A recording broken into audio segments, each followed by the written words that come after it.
and that. But she missed a court date. She missed a court date. I did not. It's unequivocal. She missed a court date. No, I did not. Ms. Lipscomb, I'm talking right now. Not one court date, because This is you're absolutely lying. ridiculous. I'm sorry, Judge. I'm sorry, Judge. I couldn't hear you. What did you request? Oh yeah, I was indicating, of course, that I know that the that this is Ms. Lipscomb's complaint, but given that you're counsel in this matter, obviously for the defense, give me your assessment as to the status of things, sir. Well, we're here for an adjourned trial date, Judge. My understanding is the last time I wasn't here, but Mr. Potts, my partner, indicated that the plaintiff requested an adjournment to send to the court documents that were submitted, I think, the weekend before her actual hearing date, and she's the one that requested that over our objection. But we're here today for a trial. I have Mr. Miller, who's an associate at my firm, that I'm going to be calling, and Mr. Potts is on just in case I need to give testimony, which I don't think I will, but just in case I have him on standby. If the court recalls, this is a pretty simplistic case. Ms. Lipscomb sued Mr. Miller originally, who's an associate with the firm. We filed a motion or did an oral motion to amend the case caption or amend the defendants to be Detroit Legal Group, because that's who she contracted with. I think the court granted that. And I think Ms. Lipscomb wants her day in court. And I would like to comment toward that, Your Honor. I was not the one, the plaintiff, that requested an adjournment from 1/29/2024 court hearing. From my understanding, it is the honorable courts that did the adjournment. That's why, let me stop you. That's why I went to the attorney to give a recitation, because I figured that you probably would not understand how those things work, and you don't. The fact of the matter is that I asked you whether or not you wanted the matter adjourned because you were talking about some physical situation or some death or something that you were going through, and you told me you wanted an adjournment. That makes that your request. That's not anything against you, but that's exactly what happens. There's nothing against you about wanting the adjournment. I asked you if you wanted to adjourn, and you said you wanted an adjournment. That's your adjournment. That's all the attorney was saying. No slap against you. No, that's what happened. You don't remember that happening? Well, yes, that one of the arguments was based on my illness. We can talk about some other stuff, but we can't talk about that, because that's what you told me, that you needed some more time. I asked you if you needed time. Then you started talking about documents, and I told you, I don't need all those documents, but you wanted to do that anyway. I don't have a problem with you wanting to do documents. I asked you regarding your health, whether or not you wanted some additional time because of whatever it was that you were going through. You said, yes, it's a simple thing. I granted you adjournment because you wanted an adjournment for that reason. That's what you told me. That's what you told me. Now, if you want to talk about something else, let's not talk anymore about the adjournment. Let's not talk anymore about the adjournment. And you're on mute. You talk all day on mute, I'm not going to hear you.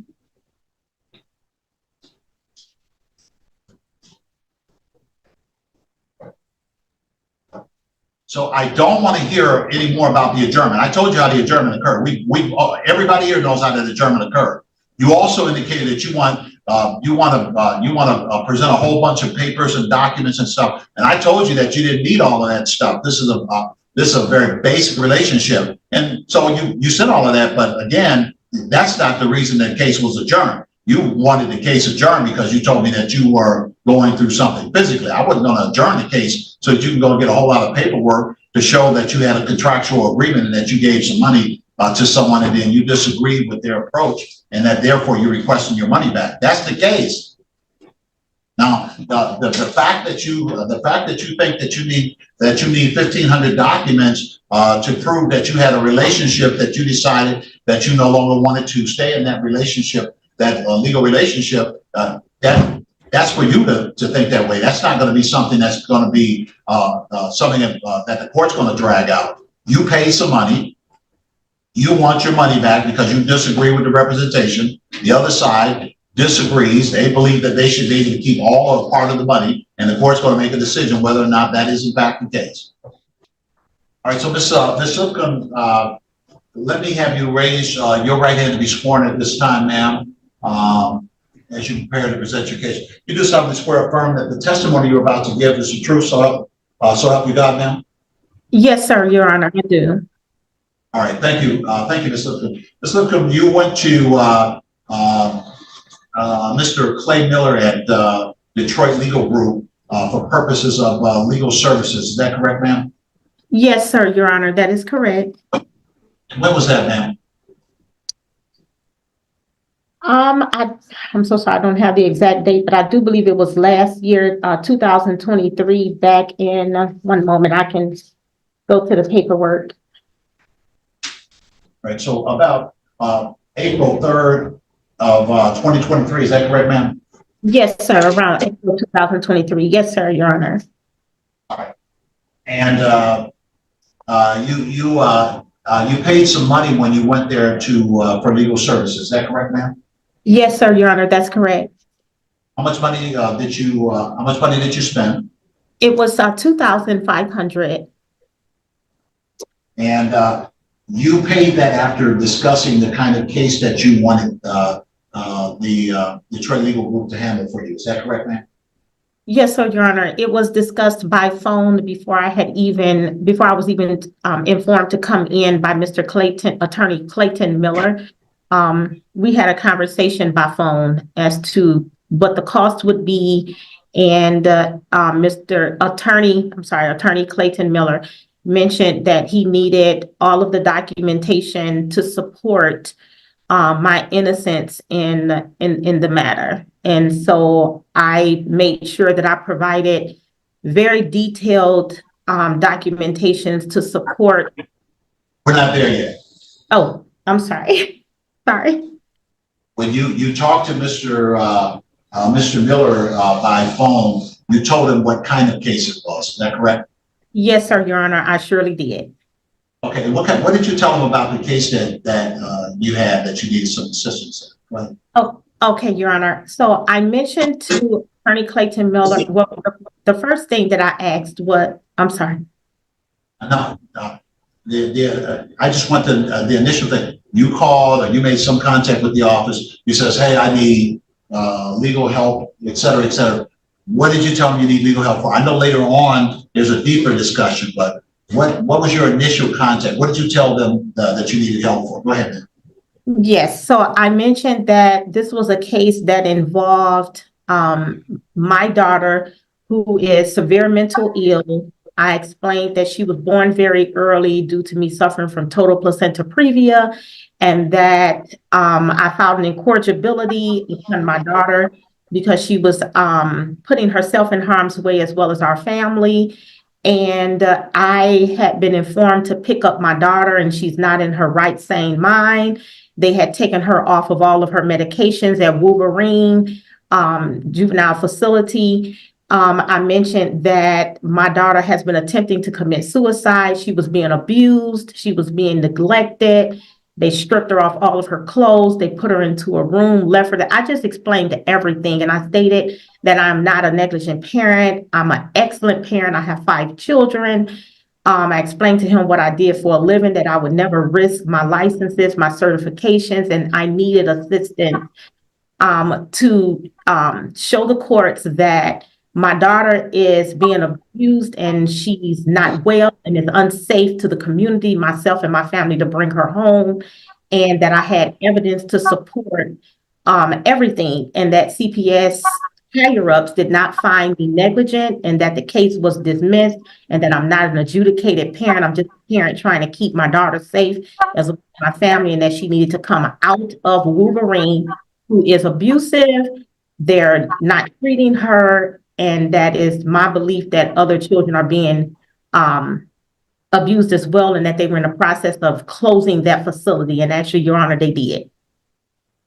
All right. So that was the initial conversation that you had telephonically. You kind of went over the cornucopia of things. Then you came into the office after someone advised you of the $2,500 fee, and you came to the office to pay the fee. Is that correct? Yes, sir, Your Honor, and that was Attorney Clayton Miller. He stated he wanted me to come into the office. He wanted me to bring in $2,500 to be presented. I asked him over the phone, do they handle juvenile cases? Because even though it was my case, still it was in representation of my daughter, pretty much, but he was actually representing me. So I asked him, do he handle these sort of cases? And he stated, well, it's actually a juvenile case and we do handle these sort of cases. He kind of hesitated, but then that was the response. So I kind of felt comfortable. And I told him I didn't really want to come in to the office to pay the $2,500. I wanted to bring the $2,500 to the courts because I know how this works. You sit in the office, there's a conversation for 2, 3, 4, 5 hours. It may not be productive, it may be productive, and I didn't want to have to be charged for a lot of hours I just felt kind of unease because everything was like, just, I don't know, he kind of kept everything kind of short. While I'm trying to be detailed, he kind of kept it short, and that kind of puzzled me. I was puzzled kind of the whole entire time, but he says, no, you have to come into the office or we would not be able to show up in court. So that's what made me come in and say, okay, I'll bring the $2,500. And I brought my daughter with me and actually recorded the entire conversation. Did this happen the same day when you initially called the office? No, yes sir. Or no? No, All sir. right, was it a day or a few days later when, how much time expired? So I believe I talked with Attorney Miller that Thursday, I believe it was, and the court hearing was, I believe, that next Monday, that following Monday. So I do recall him saying, hurry up and get the information to me by email so I can review everything over the weekend in order to represent you on Monday. So he had Thursday, Friday, Saturday, Sunday. Monday was like the court hearing, if I'm recalling correctly. And that's my evidence at the courts. Guys, you do realize that you didn't answer my question. Mine real simple. I'm sorry, Your Honor. Oh, you went to the office to pay some money. When did you go to the office? Was that the same day or the next day, or you went to the office on Monday? When did you go to the office? I'm sorry, Your Honor. So it was the same day after we talked. I went that Monday, the same day of the court hearing. Okay. So you took the money on the same day of the court hearing? Yes, sir. But we had a conversation that Thursday before. On the phone? On the phone. So the conversation was on a Thursday. I believe it was a Thursday. All the evidence was supported to him that Thursday. He wanted me to come in Monday. That's when you went to the office and brought money, correct? Yes, sir, Your Honor. And then the court date was Monday too, as well. True? Yes, sir, Your Honor. Okay, all right. So tell me what happened as far as the breakdown. You go to court on Monday, and tell me what happened. Give me some information about that. Okay, but Your Honor, I just want to make sure the honorable courts understand. We had a conversation that Thursday before that Monday, and all the evidence was provided to Mr. Miller, Attorney Miller, I'm sorry, that Thursday before the hearing. Okay, 6 times. Okay, Every time I asked you a question about something else, you told me about that again. all right. You told me that your initial conversation, then you were to get papers there, and then you talked about it extensively, and you had several conversations. You told me that over and over again. At some point, you went to court, and tell me what happened. Now that you hired a lawyer, you paid the money. Tell me what happened. Okay, thank you, Your Honor. Okay, so we went to court that Monday, and what happened? Attorney Miller made a. I think he had a conversation, if I'm not mistaken, with, I want to say with the people. I believe it was either the I want to say probably the prosecuting attorney or something like that.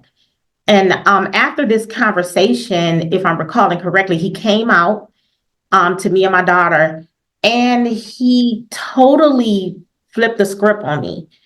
He started saying to me, oh, you're playing with the state. You can't be playing with the state like this. He was like, you was asked to pick up your daughter and you didn't pick up your daughter. And he stated to me, I don't know what to do. I just don't know what to do. he was like, and I recorded it, my daughter recorded the entire conversation. So I said to him, I was like, I explained to you, Attorney Miller, every single thing, and I was honest with you about every single thing. I stated to him, I was almost like in tears because he was like this different person. And my evidence supports the fact that he knew that I did not pick up my daughter because my daughter was not in her right sane mind. Picking up my daughter from that facility would have not only put her in jeopardy. This is what I said to him. It would not only have put her in, and I stated to him, I'm saying this again, it would not have put her in jeopardy, but it would have put my family and the community in jeopardy. The psychiatrists have taken her off all of her medications. She's not in her right state of mind. It's unsafe. He says to me, well, I need to make a phone call. He made a phone call to a gentleman by the name of Ryan, which that name was very familiar because before I was assigned to Attorney Miller, I had a conversation with, I believe, very brief with Attorney Ryan.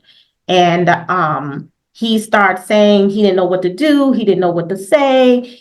It was like he didn't know what was going on with the case. And I said to him, you have all the information to support the fact that I'm not an adjudicated parent. I am a parent that is trying to keep my daughter safe, and she needs to come out of that facility where she's being abused, and you could assist with that as well. And I stated to him, I says, it's a lot of things going on. She's been abused in this facility. I need her out of that facility. I'm not an adjudicated parent. I am the one that filed a incorrigibility so that my daughter can stop putting herself in harm's way as well as our family. And I stated to him, I was like, why are you turning on me now? And it was horrible. And imagine being a parent. And I said, I'm a parent that is grieving for my daughter and I'm grieving for myself. I told him, I was like, CPS has dismissed the case against me. It took the higher ups to do it because the local CPS office would not. I explained this to him again. They would not. It's like they didn't even want to hear me. It took the higher ups to say she's not guilty of this. She done sent 1,001 pieces of documentation to show she's innocent. And I told him, why won't you represent me and bring all of this evidence to the courts? He still pretended like he didn't know what to do. And so from that point, he asked for an adjournment.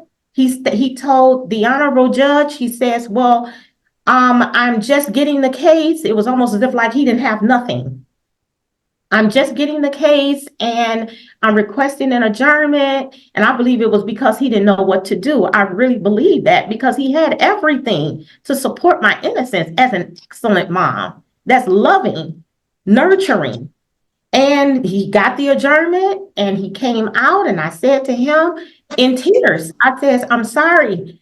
I can't move forward with you as an attorney. This is my life. Like I said to him, I was like, I'm not a negligent parent. I'm not even an adjudicated parent. I came to the court for help with my child so that she can get the treatment that she needs. She's not in her right mind and they are abusing my daughter. And so from that point, I can't remember. I think if I'm not mistaken, he stated that he wanted some time or something of you know. But yeah, that was the conversation. And I did submit, Your Honor, all the evidence to support the conversation. Everything is on flash drive. Everything that happened in court is on flash drive. The honorable courts have everything. You guys also, the honorable courts also have all the emails that he was fully prepared. I made sure that his firm had everything. He had everything to support my innocence, to support that I'm nowhere near a negligent parent. Not only am I a loving and caring and very thorough mom, but I told him, I was like, I have a lot to lose. You know, my education, my nursing and education job. I was like, please, like what is going on? So that was the conversation. All right. All right. Before the attorneys may very well have questions to ask you, let me ask you very quickly that that's the only time that the law office says Mr. Miller or Detroit Legal came to court. Is that correct, ma'am? I'm so sorry. Only time they came to court with you, correct? Yes, sir. That was the only. Yes or no question. Thank you. All right. And at that hearing, was there any determination made by the judge or referee or whoever it was? Was there any determination made that you were an incompetent parent or anything? Did they make any determination like? No, you're. Listen to me carefully. Listen to me carefully. Was there any? Did the court make any decision regarding your parenting or anything about you as a person? Did the court make any decisions about that? No, Your Honor. I had to hire another attorney. That's where that came in. Where. Ma'am, you answered my question there. Now, let's go on before I come to the attorney on the other side who wants to ask you questions, because I believe at the previous time you mentioned that you terminated the services of Mr. Miller in the law firm and you went to someone else, correct? Yes, sir, Your Honor, I did. How soon after that particular hearing there in April of 2023, how soon after the hearing did you hire someone else to take on the case for you? How long after that? I believe, Your Honor, I had to get on it right away. I hired an attorney. I believe it had to have been maybe about a couple days after, maybe about a couple days to a week after. I actually submitted that to the honorable courts as well. Let me say it like this. I don't really care about the submission of those things. I want you to tell me, okay? All right? Yes. And a short time after that, you hired another lawyer, and that lawyer went with you to the next hearing, right? Yes, sir, Your Honor. How long was the next hearing? I know it was adjourned from this year. How long was it? A week later, 2 weeks later? What was it? Well, actually, Your Honor, Attorney Miller wanted me to give him the opportunity. So I wanted to give him the opportunity to go to the next hearing, which he didn't show up for. He pretty much stated, just give him the opportunity to represent me. He knows that I'm innocent. He could tell I'm a good parent. So that is how that came about. So I end up telling the principal that I would go to the vehicle if that's okay with them, so that we could have this hearing in behalf of my daughter. I gave them documentation to support that I would be in, what was going on. He didn't show up. He did not show up. By that time, you had another lawyer, right? No. That attorney, so the hearing was like, I want to say maybe a week or two away. So I hired another attorney, I want to say that following week, but it was adjourned. The adjournment was way later. I think maybe about probably a month later or 3 weeks later or something like that. Right. And then so I went to my vehicle, there was, I can't remember what that hearing was. It wasn't nothing to where, I can't exactly, it was something short and quick or something. I can't exactly remember what it was, but he didn't show.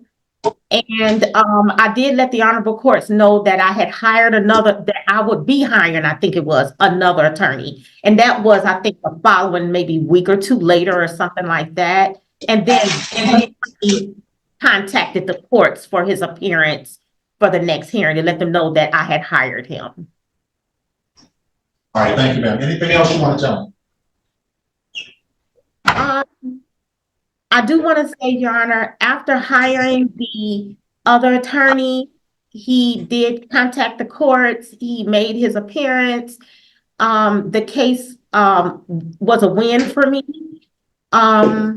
He was prepared. He did stand up and let the honorable judge know that he was prepared to show evidence that I was innocent. Judge, I'm going to object to this narration, just because obviously there's no transcripts that have been provided. It's hearsay and it's completely irrelevant. I'll have to sustain the objection on the articulation of what another attorney may have said on the record in the court, because I don't have a record of that court. But that does not mean that those things didn't occur. I just can't hear you on those. Let me ask you this basic question. Were you satisfied with the outcome that you achieved in court?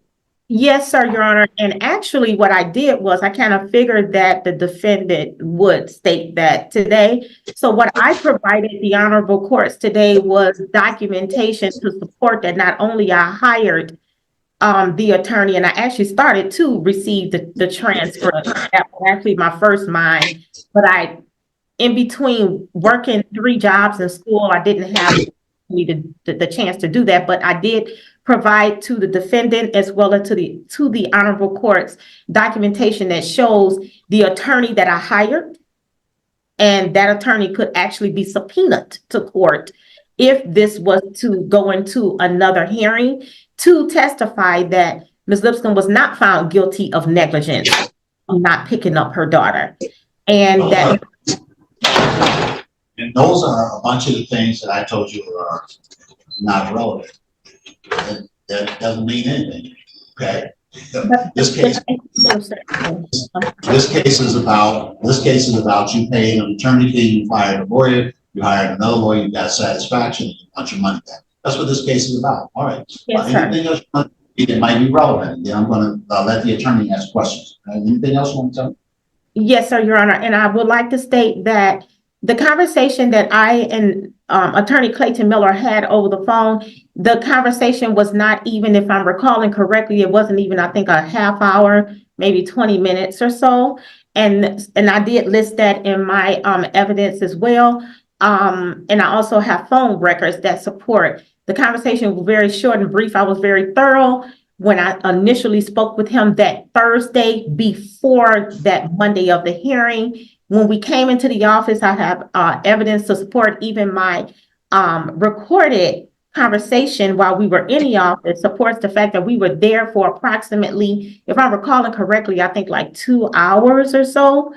And Mr. Attorney Clayton Miller pretty much abused that time frame while we were there. He was not focused really specifically on me. He was pretty much more focused as the conversation that he and I had he was pretty much more geared toward my daughter. His conversation to me was not geared toward how I'm going to assist you. This is what I'm going to do. He had all the evidence to support, and he was browsing through his email. He can't find this. He can't find that. He can't find this. I said, well, and the flashlight support. I said, well, I sent you everything. You have everything. He basically pretty much overlooked all the evidence that he needed to support me thoroughly in court to get me the positive resolution that the attorney went straight in. The other attorney that I hired went straight in and did. So you could sit with an attorney for 15 Judge, hours. I'm going to object this line of questioning. We're talking about sitting down with other attorneys now. This has all been stated several times. Well, actually, excuse me. I'll suspend the objection in that regard. There are some things that you've been able to tell me that are relevant to the case. Some things are not relevant. It's obvious that you hired someone else and that you got the relief that you wanted. All I'm really concerned about is what happened here, and I believe that you told me. So let me go to Mr. Hill. He may have questions for you by way of cross-examination. You may have time. Thank you, Judge. Judge, I guess as a preamble, Ms. Lipscomb's making reference to a lot of documents submitted to the court. The only documents we have are the ones that she originally submitted. Maybe I'm mistaken, and Mr. Potts and Mr. Miller can chime in as it relates to phone records and additional things. Guys, have we received anything as it relates to the documents she's making reference to? I'm sorry, the records that I'm making mention to, and Ma'am, there's no question. No, of course you know you can't. You know. Sorry, Judge. Mr. Miller, did the phone record she's indicating she's made reference to, do we have anything from Ms. Lipscomb prior to today's trial? We've got a lot. I didn't see any phone records. No. What I'm asking, Mr. Clay, I'm asking since she filed the lawsuit, has she provided the exhibits that she submitted to the court? That's what I want to know. Yeah. Okay. I'm ready to go. Yeah. All right, now put the paper down. Thank you. Ms. Lipscomb, listen to the question very carefully. I'm going to unmute you. Listen to Mr. Hill's questions very carefully. and respond to his questions. I can't let you just talk and talk and talk. Respond to his questions as best as you can, man. Go ahead, Mr. Hill. She's on mute, Judge. I've already given permission on you. Go ahead and unmute that. Ms. Lipscomb, I'm going to ask you a series of questions. For the most part, I'm going to ask for yes or no answers. If you feel the need to explain, ask me and I'll let you know if I'm going to require that. The judge can also ask some questions based on what I'm asking. Now, you originally said you contacted the office, I believe, which was on March 30th, which is a Thursday. Is it possible that it was that Friday, the 31st, before the Monday? Is that a possibility? I'm pretty sure it's in my detailed records that's in front of me right now, but off the top of my head, possibly between Thursday and Friday. Okay. If you need to refresh your recollection by looking at those records, you can. And wouldn't it be more accurate that you actually called the office in the latter part of Friday, March 31st? Would that be a better? It seems more to me like it would have been March 30th. I believe either March 30th or the 3rd. It was one or the other. If you would allow me to look at my record, I can give you a for sure date. It's okay. We can get to that later. So it was either the Thursday or the Friday, and you'd agree with me that it was in the latter part of the afternoon. Yes or no? I can't exactly remember the time frame, but I'm pretty sure it was. I can't exactly remember the time frame, but I want to say probably between 10 and 12, probably that Thursday. Okay, so you don't recall being on the phone with Mr. Miller past 5 o'clock on the 30th or the 31st, correct? Are you saying the initial call being at Yes. 5 o'clock? Yes, yes. I would have to look at my email. And because if I'm not mistaken, I believe I made comment in my email to him as to the date that I initially contacted him. Because usually when I do an email to someone, I always reiterate when I spoke with Lipscomb, you. there's no question pending right now, ma'am. Thank you. Okay, Judge, can you give me the ability to share screen? Sure. Ms. Lipscomb, while the judge is doing that, shortly after the conversation you had with Mr. Miller, I would say that very day or that within a few hours, you started submitting documents to Mr. Miller, correct? I started submitting Yes a or lot no? of documents immediately, yes. Okay, all right. So I'm going to show you. Those are my documents to you all. I understand that. And you'd agree with me that it looks like, although there's no times on them, you'd agree with me that, and I'll have Mr. Miller testify to the times, that you'd agree with me that all these dates are March 31st, correct? I'm going to show you another one. This is just one set of emails. I'm going to show you another set of emails here in a second.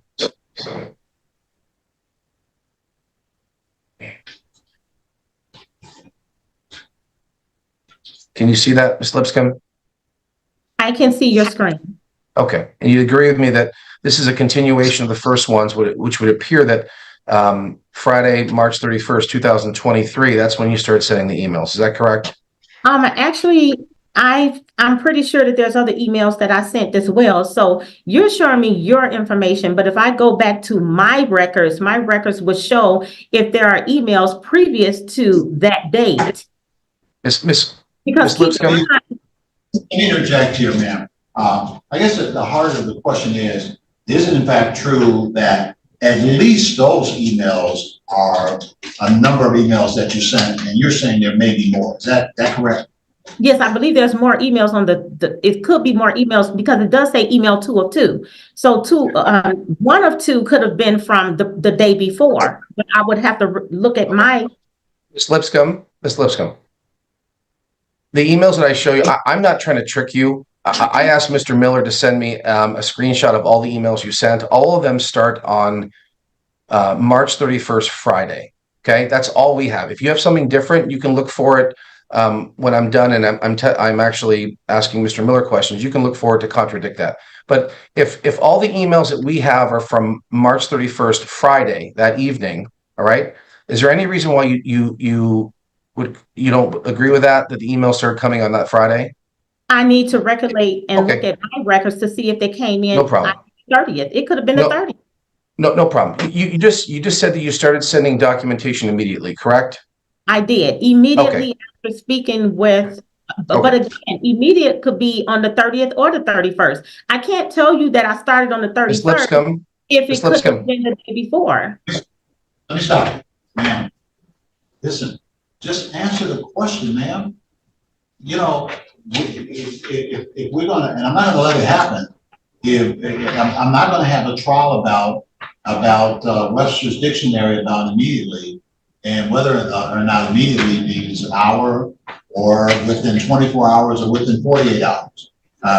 I would have to find, if I was finding something, that after the parties initiated a relationship through discussions, that at the earliest opportunity, Ms. Lipscomb started sending emails of documents. That's been her testimony. That seems to be the testimony here. The only dispute seems to be whether this started on the 30th or the 31st. And listen, to a certain extent, that's relevant, and to another extent, it's not even really relevant. We know that on one of those days is when all of this started, and we know that that there came a time when some money was exchanged after several emails had already been sent, and then other documents were submitted.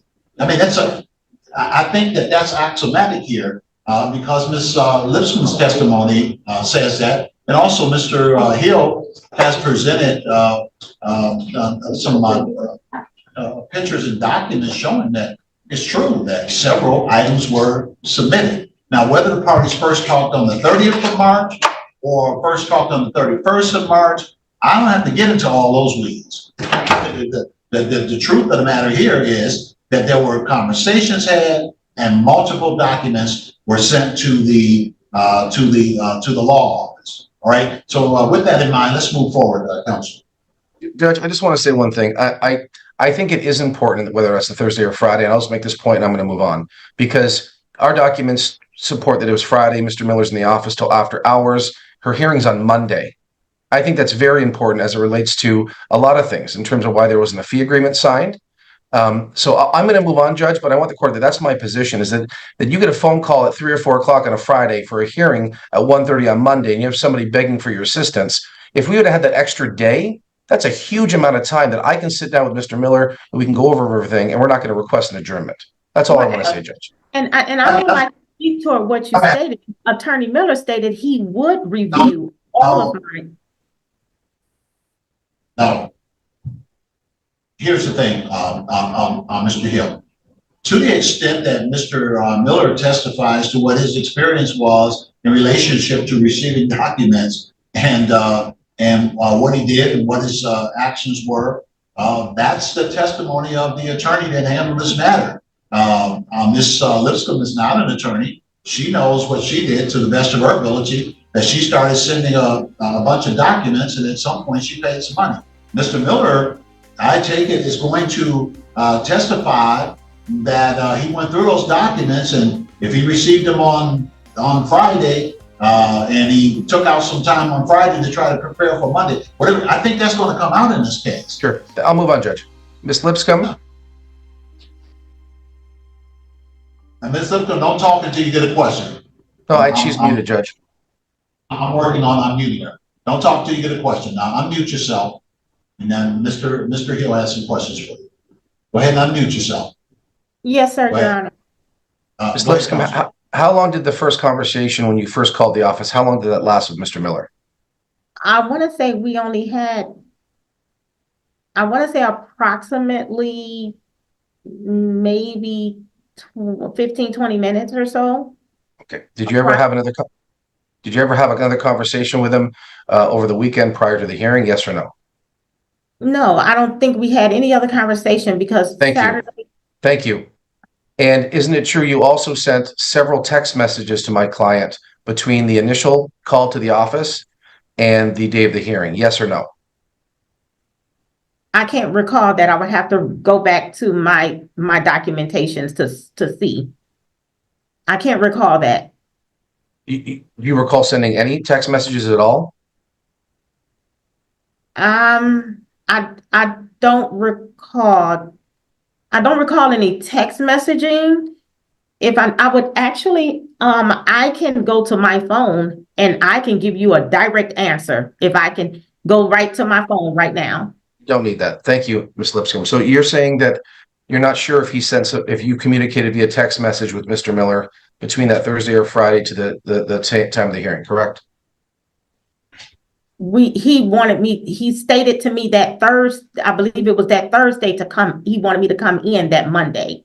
Ma'am, you're not listening to my question. Was there any other communication with our office whatsoever between the initial consultation when we told you the price and when you came in to pay on the Monday? Was there any communication back and forth whatsoever besides the emails? I think if I'm recalling correctly, I text, I believe, Attorney Miller saying that I didn't feel comfortable, I believe, or something like that, coming into the office to pay. I wanted to pay the fee in person on the court. So if Mr. Miller was to provide documentation, text messages that you were communicating all throughout the weekend, that wouldn't be accurate, would it? I just stated to you, sir, that if I sent any other text messages, I would have to look at my phone to support what those text messages were. And matter of fact, I believe I provided that documentation as well. I provided everything. I provided just Thank you, ma'am. You all answered the honor reports. Excuse me. I told you before, ma'am, I'm not concerned about what you provided and all of that. If you have a question the question is this: whether or not prior to your coming into the office, whether or not you sent and or received any text messages between yourself and the Detroit Law Center or Mr. Clay Miller from the first time that you spoke with someone at the office till you came into the office. Were there any text messages sent? That's the question, ma'am. If you know, say yes. If you don't know, say I don't know. I believe there were a few, and I believe I provided that to the legal group as well as the honorable courts. Thank you, You provided that. All I care about is the answer. You believe that there were some, okay? Thank you. Mr. Theo, go ahead, sir.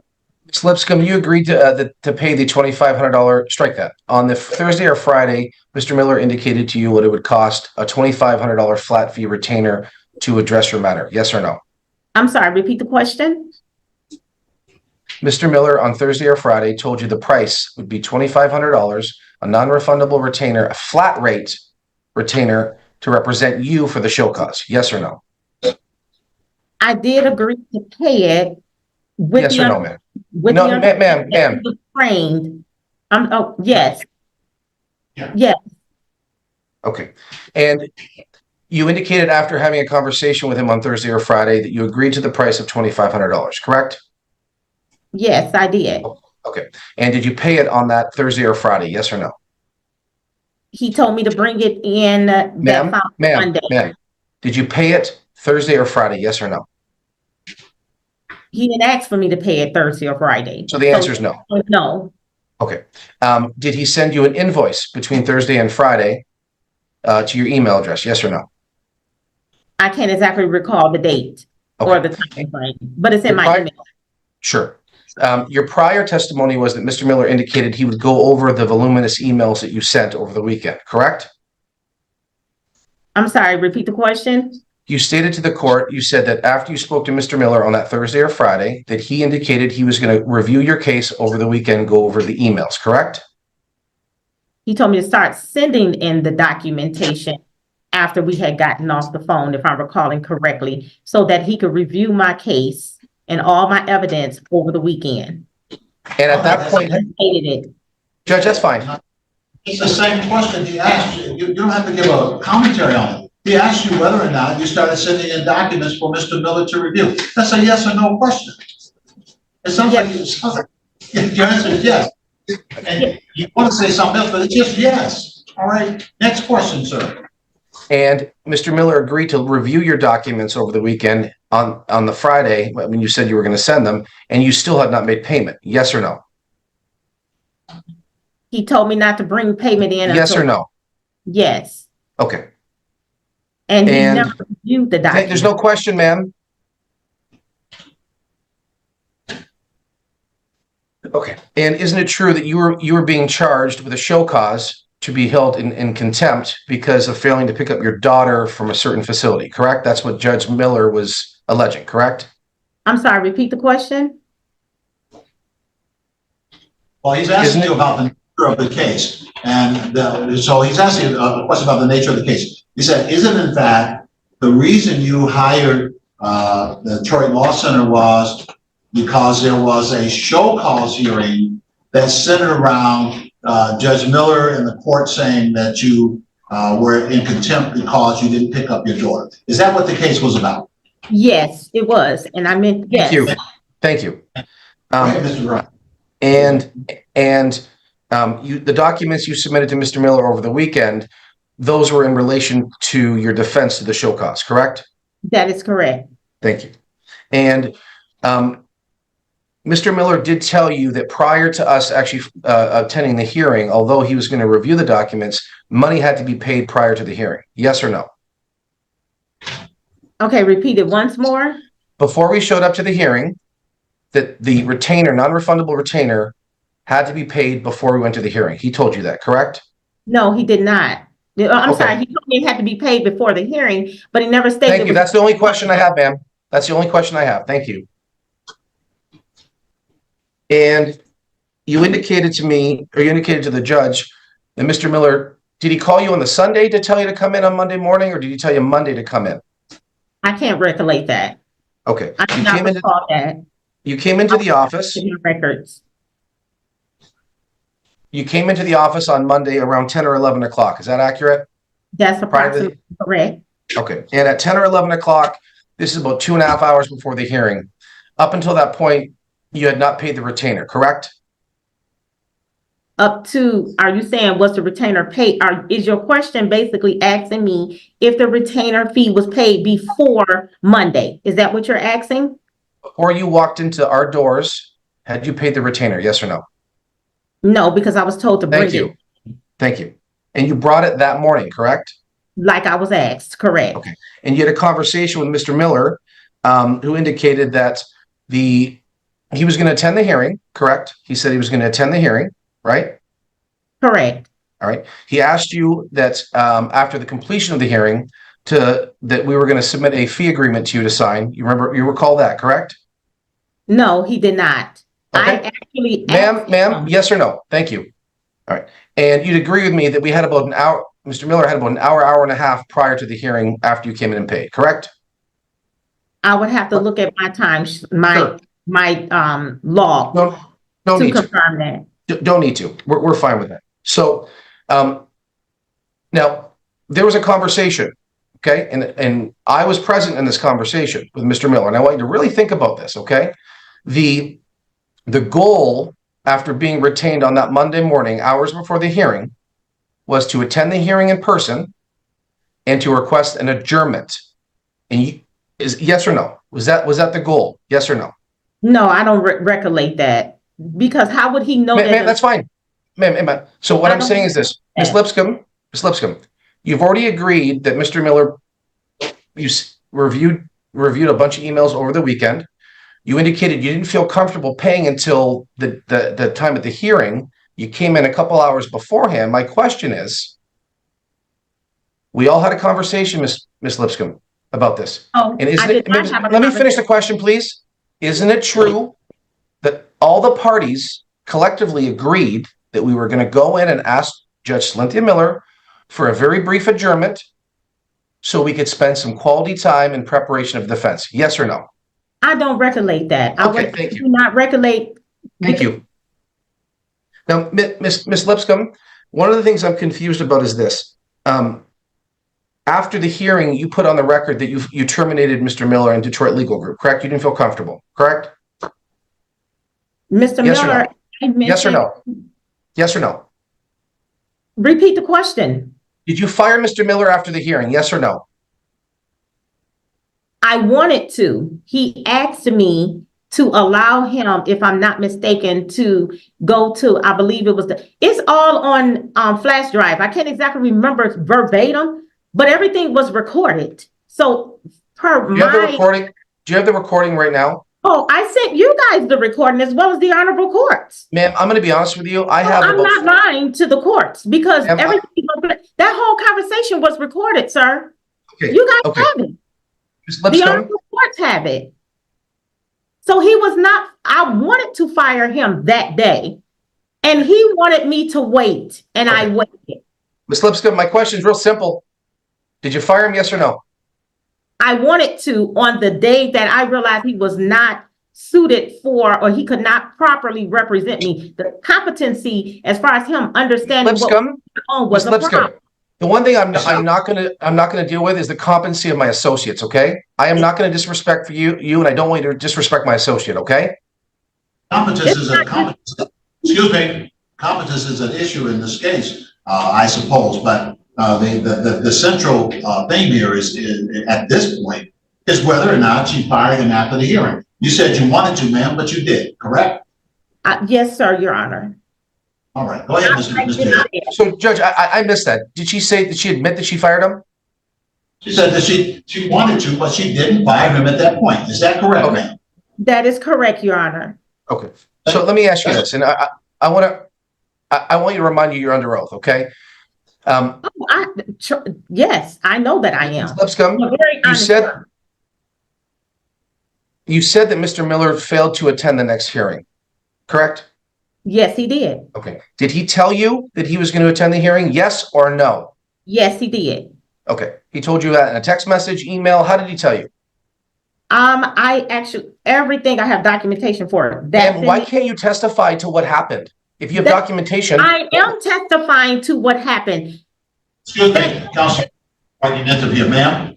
Do you recall how it is that you received information that Mr. Miller was going to attend that hearing? I believe there's emails, because I believe I emailed him asking him, why did he not show up or something of that nature. I was giving him the opportunity as he requested. It was something like that. I believe there is a form of an email. Ma'am, my last question is this. After the original court hearing on the 3rd, you recall having a conversation with myself, Ryan Hill. I believe I called your firm. That's how you and I conversated. So the answer is yes. After all of that, the answer is yes, right? Yes. Okay, great. Ms. Lipscomb, we also have the ability to record phone conversations. Do you recall telling me verbatim that you were firing our firm on that day, April 3rd, that you were terminating our services and you wanted a full refund? Yes or no? Did you say that to me on the phone? I believe that was after Mr. Miller, Attorney Miller, did not show, giving him the opportunity to do what was right. Okay.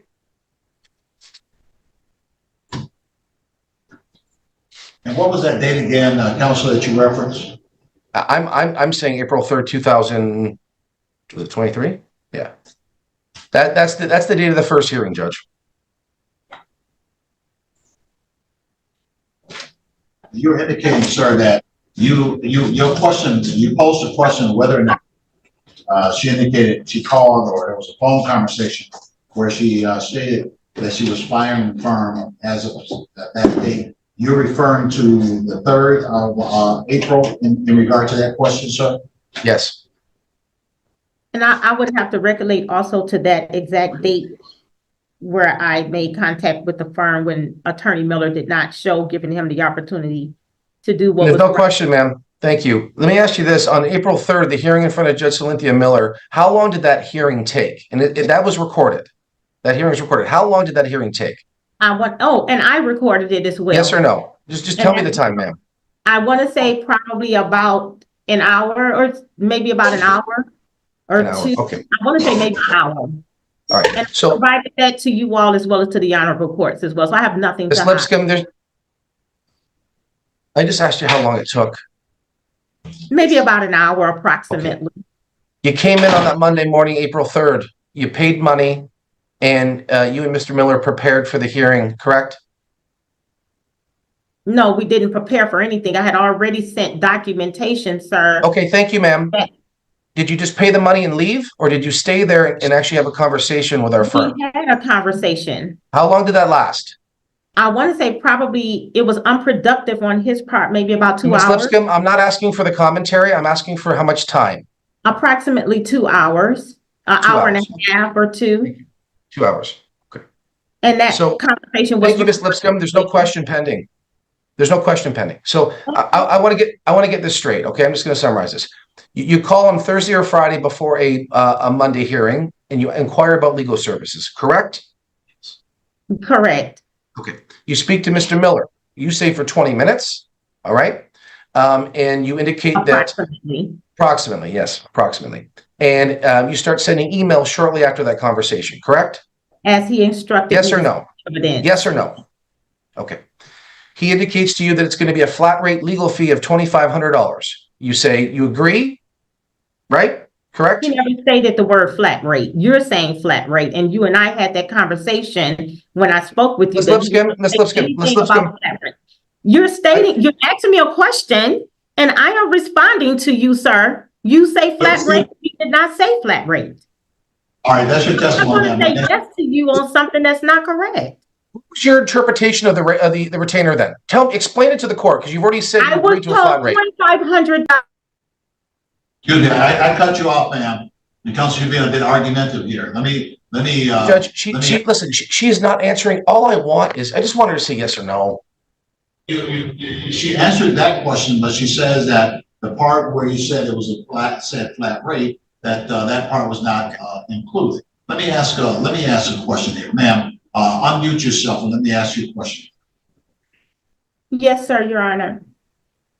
In the agreement that you signed regarding the $2,500, did it have an hourly amount? And I'm sorry, Your Honor, that was something that I had a conversation with. There was never an agreement that was signed, and I inquired of an agreement. Let me stop you now. So you agreed to pay $2,500, correct, ma'am? Yes, sir, Your Honor. Paid the $2,500, correct, ma'am? Yes, I did pay the $2,500, Your Honor. Was never a discussion about $100 an hour, $150 an hour, $200 an hour. There was never a discussion like that. Is that correct? No, sir, Your Honor, it was not.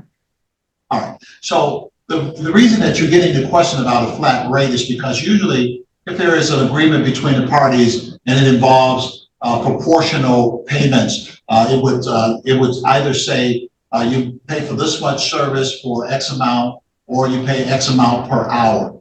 And that's why the question is, what did you understand the agreement to be? You didn't understand it to be an hourly fee because they didn't give you an hourly rate, did they? No, sir. There was never a conversation about an hourly rate. Okay. And they didn't give you a document regarding X amount to go to court, X amount to review documents, X amount to do whatever. They just gave you and that's why the question, they just gave you a flat rate and said, this is what it's going to cost to provide that service. To yes, the best sir. of your, They stated is that about the size of? Yes, sir, Okay. just $2,500, and I asked for Judge. like to sign. Okay. Yeah. That's the agreement. Go ahead, Mr. Hill. You can pick up from there, sir. Okay, so you agree to pay the $2,500. You send the emails to Mr. Miller, and he reviews them over the weekend. Yes or no? No, he did not. Thank you. No is fine. You asked me a question. Yeah, I said yes or no. That's a yes. He did not. No, he did not review the documents, and I have proof he did not. Let's hear the question again. What was your question, Mr. Hill?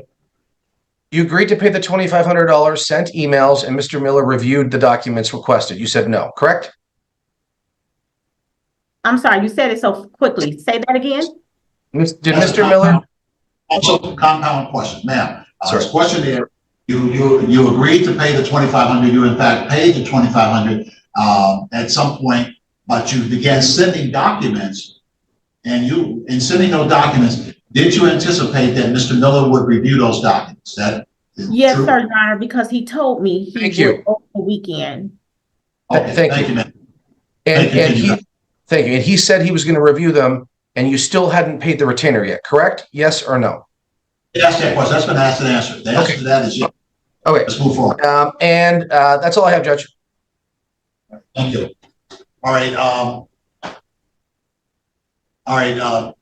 Ma'am, we're going to go to the other side in just a moment. Anything else you wanted to bring to my attention here, ma'am? It seems to me that what came out here, obviously, the parties may agree a bit about whether it was Thursday or Friday. Basically, what the inquiry was about was somewhere Thursday or Friday, there was an agreement to provide services. that was to be paid for before going to court. That was paid sometime on the following Monday. Documents, there was a conversation. Documents were sent to Mr. Miller, and with the understanding that Mr. Miller was going to review those documents. And then ultimately, the parties went to court. In court, there was an adjournment that was requested, and subsequent to that time, there was another hearing coming up, and your understanding was that Mr. Miller would appear, but it seemed to me that you had already told them on the 3rd of April that you no longer wanted his services, that you fired the firm at that time. Is that about the size of what happened here, ma'am? Actually, Your Honor, I did not, Mr. Miller asked me, and that's reported as well, pretty much he kind of didn't want me to fire him. He wanted me to allow him the opportunity to still represent me. I didn't feel right in my soul based on the conversation he had with Mr. Ryan. He seemed like he didn't know what to do, having everything he needed to properly represent me.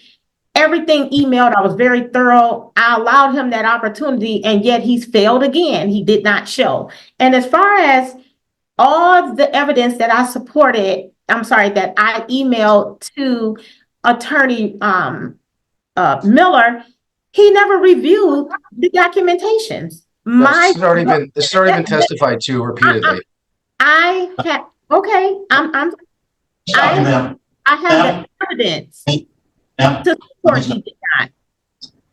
Listen, you sent documents, and of course, you can make by way of a closing statement or whatever at some point that you don't believe that he reviewed the documents. If you sent documents, all you can say is you sent them for him to review them. You don't know whether he reviewed the documents or not. You could draw a conclusion by way of argument and say that I don't believe that he reviewed them because when we went to court, he didn't seem to know what was going on or whatever. But ma'am, for you to testify that he did not review the documents, you can't. Really, you could say that you could say that 1,000 times, unless you could tell me that you were sitting there when those documents came through the emails, and he said, "Well, I'm not reviewing those documents." I mean, you can assume that in your own thinking that he didn't review them, but that testimony could never be sustained because you don't have anything. No, you don't have anything that you can show that he just did not review any documents. I recorded the conversation, Your Honor, between myself and Attorney Miller on that date of Monday, where I asked him, did he receive all of my evidence to support my innocence in the matter? And he stated verbatim on the recording, I didn't really have chance. I think his words were, I really didn't have a chance to review. You said so much, I don't really know. And he's trying to go through it right then. At that moment, Ms. Lipscomb, play the recording right now. Play the recording. Oh, we can adjourn it for the recording to be played. We're never going to adjourn. No, we're not going to adjourn. We're not going to adjourn. I have to cut you off there. We're not going to adjourn anything here. That's for sure.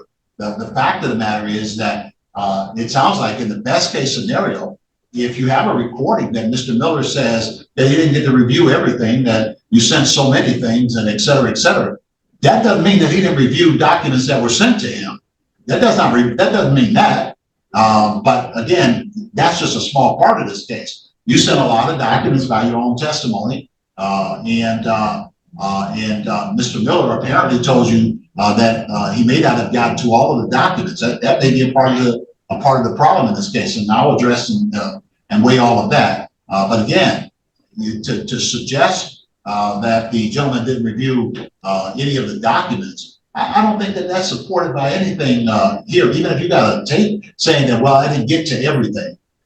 Of course, if you're sending stuff. Well, I just don't think that carries a whole lot of weight. Yeah, you can make the argument that he told you that he didn't get to see it, to review everything. I'll take that into consideration. Okay. All right. So, ma'am, I guess what I was getting at is that, what else is there that you want to tell me about? I know, based upon the undisputed testimony, that you agreed to hire the firm, you paid some money, that that some documents were sent, that Mr. Miller says he reviewed some, didn't review all documents, and that when he came to court, the matter was adjourned. Mr. Miller's firm says that that was the agreement, that the matter would be adjourned and then it would work on the details. That's in dispute. And then the other part of this is that you fired them on the 3rd of April. That's undisputed. But there's also some testimony that you wanted to give Mr. Miller a second chance and he didn't show up at a subsequent hearing, which if you fired them on the 3rd of April, no lawyer is going to show up at a hearing after they've been fired. They can't charge you any more money and they can't do any more work if you fired them on the 3rd. Even if there's some equivocation, they're fired. They're almost malpractice to show up and put their appearance on the record for you if you fired. So all of those things. I can't exactly remember. Oh, I'm Go ahead, sorry. One of the things that I would like to state to the honorable courts is that I requested of Mr. Miller, if I'm not mistaken, some type of like agreement or something. And if I'm recalling correctly, I believe he stated to me that when I come in on Monday to bring the $2,500 or something like that, that I would get that then. I never got that. So technically, when you hire a firm, there should be some sort of agreement in writing that the individual that's retaining the attorney. Yeah. All right. So I believe that you testified that that you had an agreement for $2,500. You never discussed anything about an hourly rate or a per service rate. But you also testified, I believe, that you did not get the written document, or that it was sent to you later. What happened with the written document, to the best of your knowledge? I'm sorry, say that again, Your Honor. What happened regarding the fee agreement, the $2,500 document? What happened? Did you ever get? I never got that, and it was never told to me that the $2,500 was non-refundable. That was never told to me. And in my entire recording from day one all the way through the end of the relationship, I do not have anything that states from Attorney Miller or Attorney Ryan that it was non-refundable. That was never told to me at all. And Judge, I'll stipulate that there wasn't a fee agreement signed in this matter, just because of the time restraints, but I'll stipulate, and Mr. Miller will explain why. All right, very well. Thank you, ma'am. And at this point, I'm going to allow this to go to Mr. Hill to examine and call his witness at this time. You may, sir. Thank you, Judge. I'm going to call Mr. Miller to the stand. Clay, raise your right hand, please. You do solemnly swear or affirm, sir, that the testimony you're about to give is the truth, so help you God? I do. All right. You may at this time, counsel. Mr. Miller, I know this is your first time testifying in court. I'm going to ask you to really listen to my questions. I know you're a little worked up right now, but yes or no answers. If you want to explain, I want you to explain, okay? Yeah, you have to say yes and no, too. Sorry, yes. Okay, all right. So, isn't it true, you've heard Ms. Lipscomb's testimony. Can you tell the court what day she first reached out to Detroit Legal Group? Was it the 30th or the 31st? It's my belief it was the 31st. Okay. Let me stop you there. So that's Friday, March 31st. And how did she first reach out to the law firm? Was it a phone call, email? What was it? It was a phone call. Okay. And you took that phone call? I did. All right. How long did that phone call last? I don't know exactly, but I know it went over an hour at least, probably closer to 2, and it did go beyond 5 o'clock. So it was quite a while. Okay. So you recall, and this was on the Friday the 31st, correct? Correct. All right. Is there a possibility that she called on the Thursday as well, or? Possibly, but I don't think so, because as Ms. Lipscomb said, after we got on the phone, she immediately started sending emails. And the first email I have from her is dated on the 31st, and it came through at 9:08 p.m. Okay, let me stop you there. So your testimony, from based on what you recall, is Ms. Lipscomb calls sometime the latter part on the Friday, the 31st, correct? Correct. And she tells you what's going on. They're show causing her for not picking up her daughter, correct? Right. There's a lot of moving parts. Sure. All right. And you're saying here today under oath that the first email you received from Ms. Lipscomb was Friday, March 31st at 9 p.m.? 9:08 p.m. Got it. Okay. And you've already testified it was a couple hours, the conversation with Ms. Lipscomb, correct? Correct. Did you give her a price in terms of what what Detroit Legal Group was going to charge for that? Yes, we quoted the price of $2,500. And how did you come up with that number? I asked my supervisor, you. You asked me. Okay. And did you explain to Ms. Lipscomb this was a flat rate, an hourly rate? What did you say to her? I explained it was a flat rate and this would be for the duration of the case. There would be no hourly billing. Did you explain to her that eventually she'd have to sign a fee agreement? Yes, I did. Okay. And what if anything happened between, we'll strike that. How many emails did she send starting on Friday at 9 p.m. to Monday when she came in? How many, roughly? Give me an approximation. Approximately 50 or 60. Okay. And do you have them up on your screen right now? I do. Can you, Judge, can you just allow Mr. Miller to share screen? I'm not going to go over every email, Judge. I'm just going to show that they were received. That's all. Well, it already is now. I have the ability to do that. Okay. Sorry.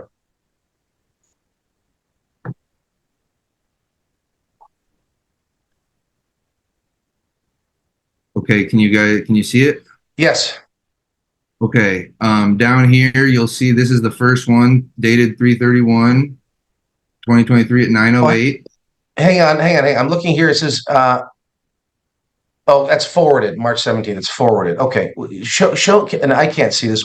March, okay, right there, March 31st, 9:08. According to at least your inbox, that's the first email you got? Yeah. Okay, and scroll up. So you can see these are the more emails coming through later that day, that evening. It keeps going. I received several that day, but then on the first, there were more coming through at 12:11 a.m. Okay, leave that on there, okay? And that's just I'm not going to go over every single one, but you received all these emails over that 2-day period, and they usually had the attachments to it, correct? Yes, they all had several attachments. Okay. In your conversation with Ms. Lipscomb on that Friday, did you tell her the price? Yes. Did you tell her that we would appear in court without paying the fee? No. What did you tell her, if anything? I said that we would need to be paid before we show up. And the initial plan, I sent an invoice that Friday at like 8 or so. Can you pull that up if you can, if you can find it? I can find it. It's right here, actually. Right here is the very first bill I sent to her for $2,500. This was at 5:30 that day. So this would have been shortly after we, I'm not sure if I sent this to her while we were on the phone or shortly thereafter, but I remember I sent this. All right. And she acknowledged receiving the bill, correct? Yes. Okay. And did she pay the bill that Friday? No, that was the plan, but no, she didn't. Did she tell you that she was going to pay the bill over the weekend? Yes. Okay. But obviously you agree with her testimony. She didn't pay until the morning when she came into the court or our office, correct? That is correct. Yes. Okay.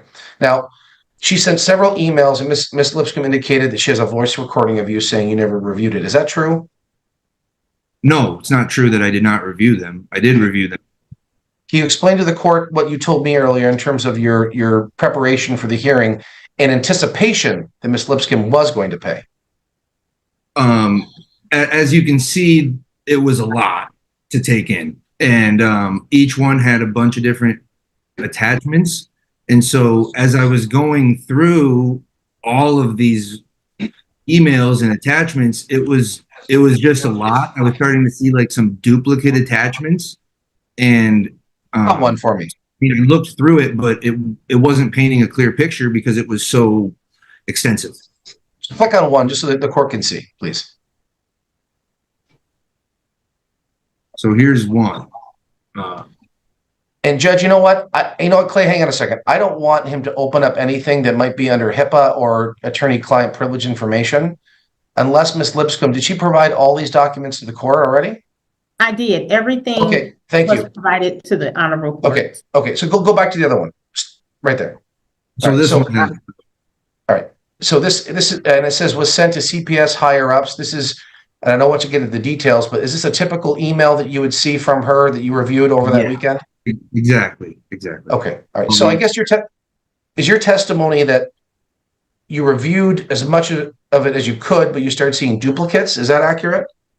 I reviewed as much as I could, like actually just hold in my brain. I mean, there was just so much and it was getting very confusing and difficult. And then when you see the duplicates, it just made things even more confusing. I didn't know if I was missing something or what. So Okay. that's Let me ask you this. Is there an office policy to actually perform work, which it seems like you did, without being paid? Yes or no?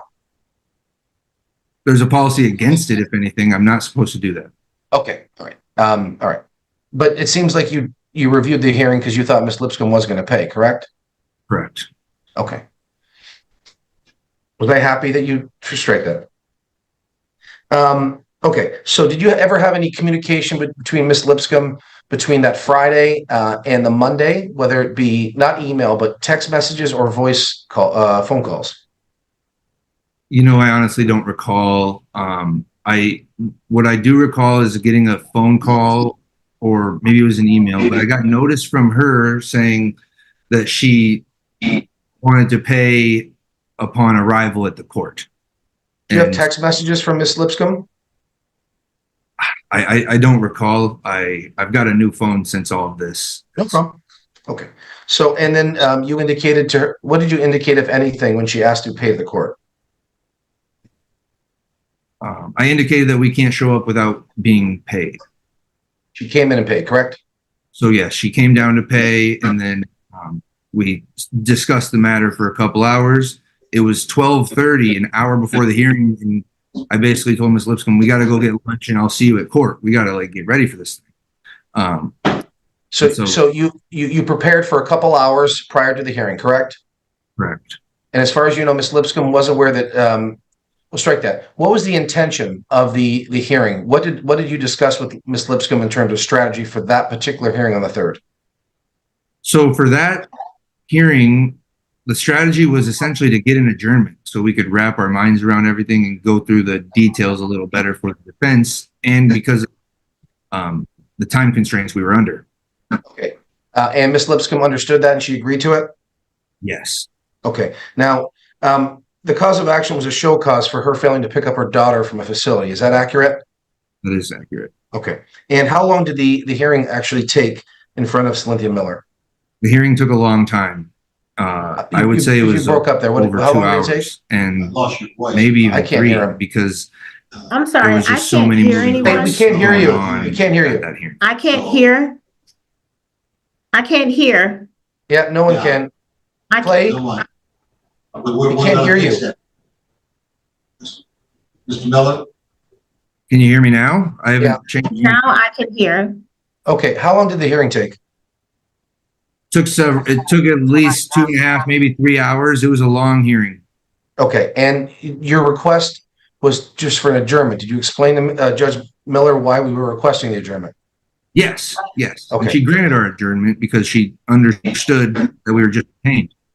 Okay. And did you discuss on the Monday, and if you didn't, that's fine, but did you discuss with Ms. Lipscomb that eventually after that hearing, she was going to have to sign a fee agreement? You know I mentioned it to her at some point. I'm not sure if it was discussed on the Monday or not. Okay. Okay. And is there a reason why on that particular day, on Monday, you didn't make it a priority to get the fee agreement signed? I had her in my office. I was prioritizing the case in case we didn't get an adjournment granted, because if I an see. adjournment was not granted, we had to be ready to defend her from show cause. I get it. Okay. So after you get the adjournment, what happens after that? Well, what specifically are you asking about? Because like the hearing Ms. itself, Ms. or with the- Ms. Lipscomb indicated that she had a conversation with you. Do you recall that conversation? Yeah, she was extremely upset, furious with me because I did not. She was wanting me to argue the merits of the show cause defense. And we had got the adjournment granted pursuant to our plan. And so she was wanting me to argue after the adjournment had been granted the defense of the show cause when it wasn't the time or place for that. And I didn't do that. So that's why she. So is it your testimony that Judge Cynthia Miller granted the adjournment, but she still wanted you to place in the record her defenses? Essentially, yeah. She wanted me to argue the case. Okay. Did she fire you in Detroit Legal Group that day, if you recall? I know she discussed it. She wanted to, but I do believe it was a couple days after because, as she alluded to, we talked and I said I wanted to do right by her at the end of the day. So I was trying to help her. I didn't want it to, go sideways. But I think it was 2 days after. 2 days after, and then she contacts the firm. Who did she speak to? Did she speak to you? Yeah. And she indicated she no longer wanted Detroit Legal Group services, correct? Yes. Okay. We provided in our answer a Clio invoice, an hourly billable invoice 00185 Lipscomb. Are you familiar with that document? I am. Okay. And what was the purpose of that document if this thing was a flat rate? Why did we submit that? So we could show the hours that we had on it. And we were just trying to do right by Ms. Lipscomb after she had fired us. She wanted a full refund. And you told me to basically calculate my hours and figure out what we had into it. And we offered her a refund accordingly. And the exhibit that we attached breaks down those hours. Are those accurate hours that you worked on the file? They're accurate, but it's not everything. But It's not everything. Okay, so there is some things on here that you spoke to Ms. Lipscomb after that aren't reflected in this invoice, correct? Correct. And your billable hourly rate is $225. Is that correct? At the time, yeah. Okay. And taking into consideration the hourly rate, what, if any, refund did we offer Ms. Lipscomb at the time? I believe we offered her $1,000 back.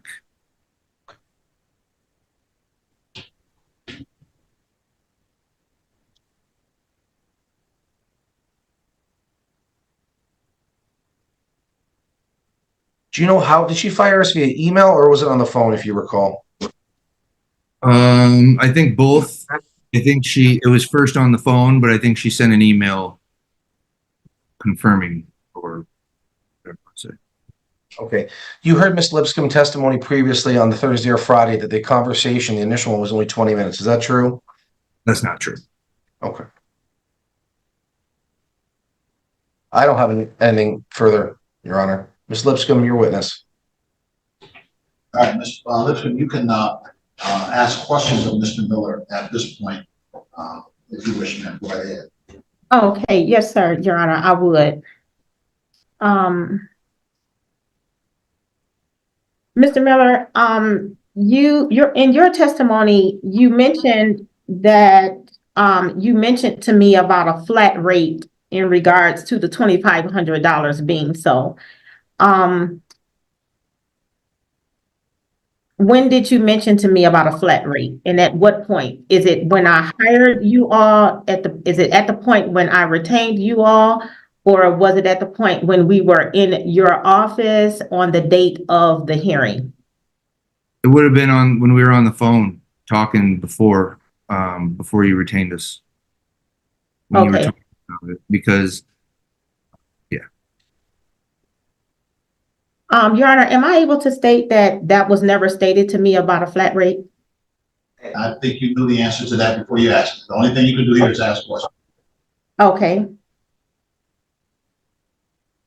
Did you mention anything to me about a fee agreement of the $2,500, putting it in the form of writing? Whether it's a flat rate or whether it's being hourly. Question is pretty straightforward. Did you mention anything to her about putting a fee agreement in some written form? yes, I believe I did. And And at what point, And that what, oh, okay, I was gonna, did you mention that on the date that I was in your office? there's a question. There's a question. At what point did you mention that there would need to be a written a document regarding the reconsideration? Likely at the beginning, on the Friday when we spoke, and as well as when she was in my office prior to the hearing. If I could just expound a little, again, the fee agreement was not my main priority at this point because I was preparing for. I believe that you let me stop you. I believe that you testified to what was your impetus on in that you had received notice of a case and there was a hearing that was pending. All right, sir. Your next question, ma'am.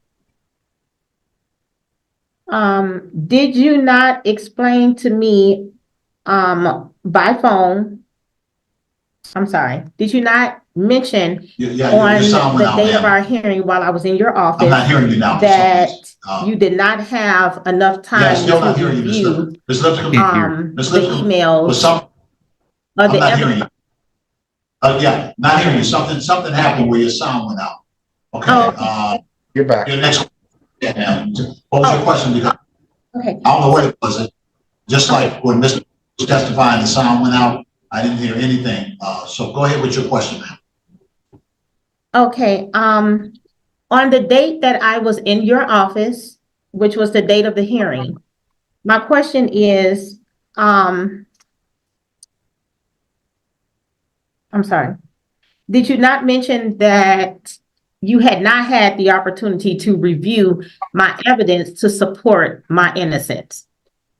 Did you not mention that there was a significant amount of emails that had come forth and that Objection, compound question. I'll suspend the objection. Yeah, you're making your question a little bit too complicated by adding too many parts. Your question is whether or not he told you at the office that he did not have time to review all of the documents regarding your innocence. That's your question, correct? Yes, sir, Your Honor. Mr. Miller? I would say I maybe acknowledged not reading every single word of every single attachment and every single word in every email. So I didn't look through every single thing perhaps, but I did go through as much as I could for as long as I could over the week. And did you not inform me that you would review everything and be prepared to represent me on that Monday? I did indicate that I would prepare over the weekend and review everything. I'll admit I wasn't expecting so much, but I did indicate that I would, and I did.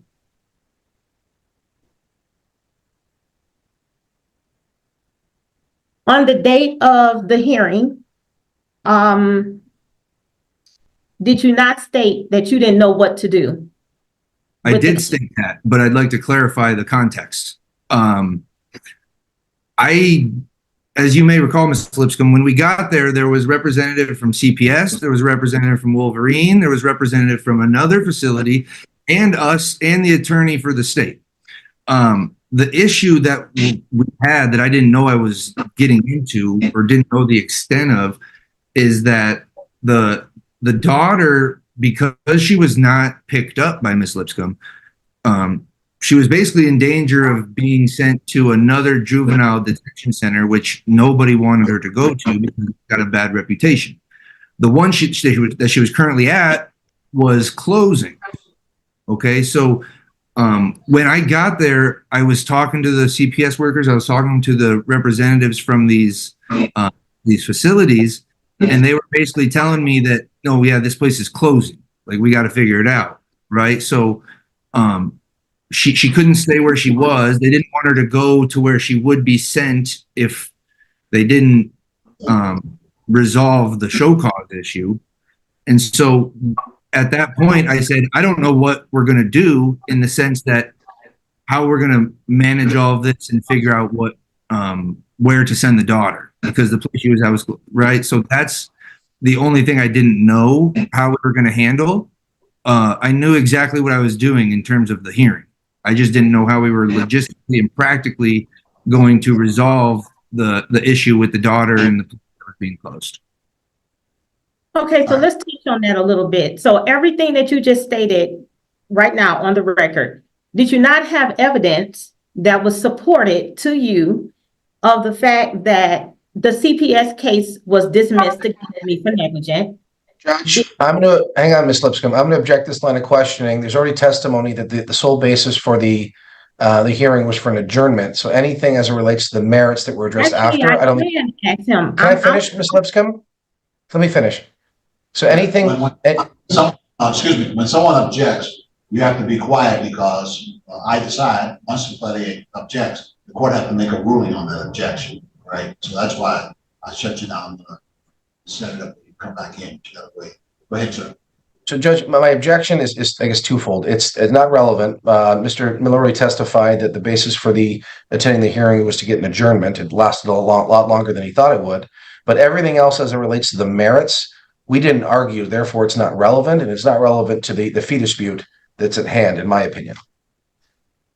Well, I think that you're partially correct regarding relevance on this issue. There's a disagreement, it seems, in this hearing about whether or not this the issue to be pursued was an adjournment. As I understand the case, there's some bifurcation here. Mr. Miller deemed that the most appropriate thing for him to do was to acquire an adjournment of this hearing. And obviously, Ms. Lipscomb wanted him to argue the merits. He did not believe that that was the appropriate thing to do at that time. That's my understanding. Now, Ms. Lipscomb, I'm not going to allow the parties to get into the merits of this. It's obvious to me from the testimony from both sides in this matter that a voluminous amount of materials was sent over a short period of time for a hearing that was to occur within a short time of the initial representation.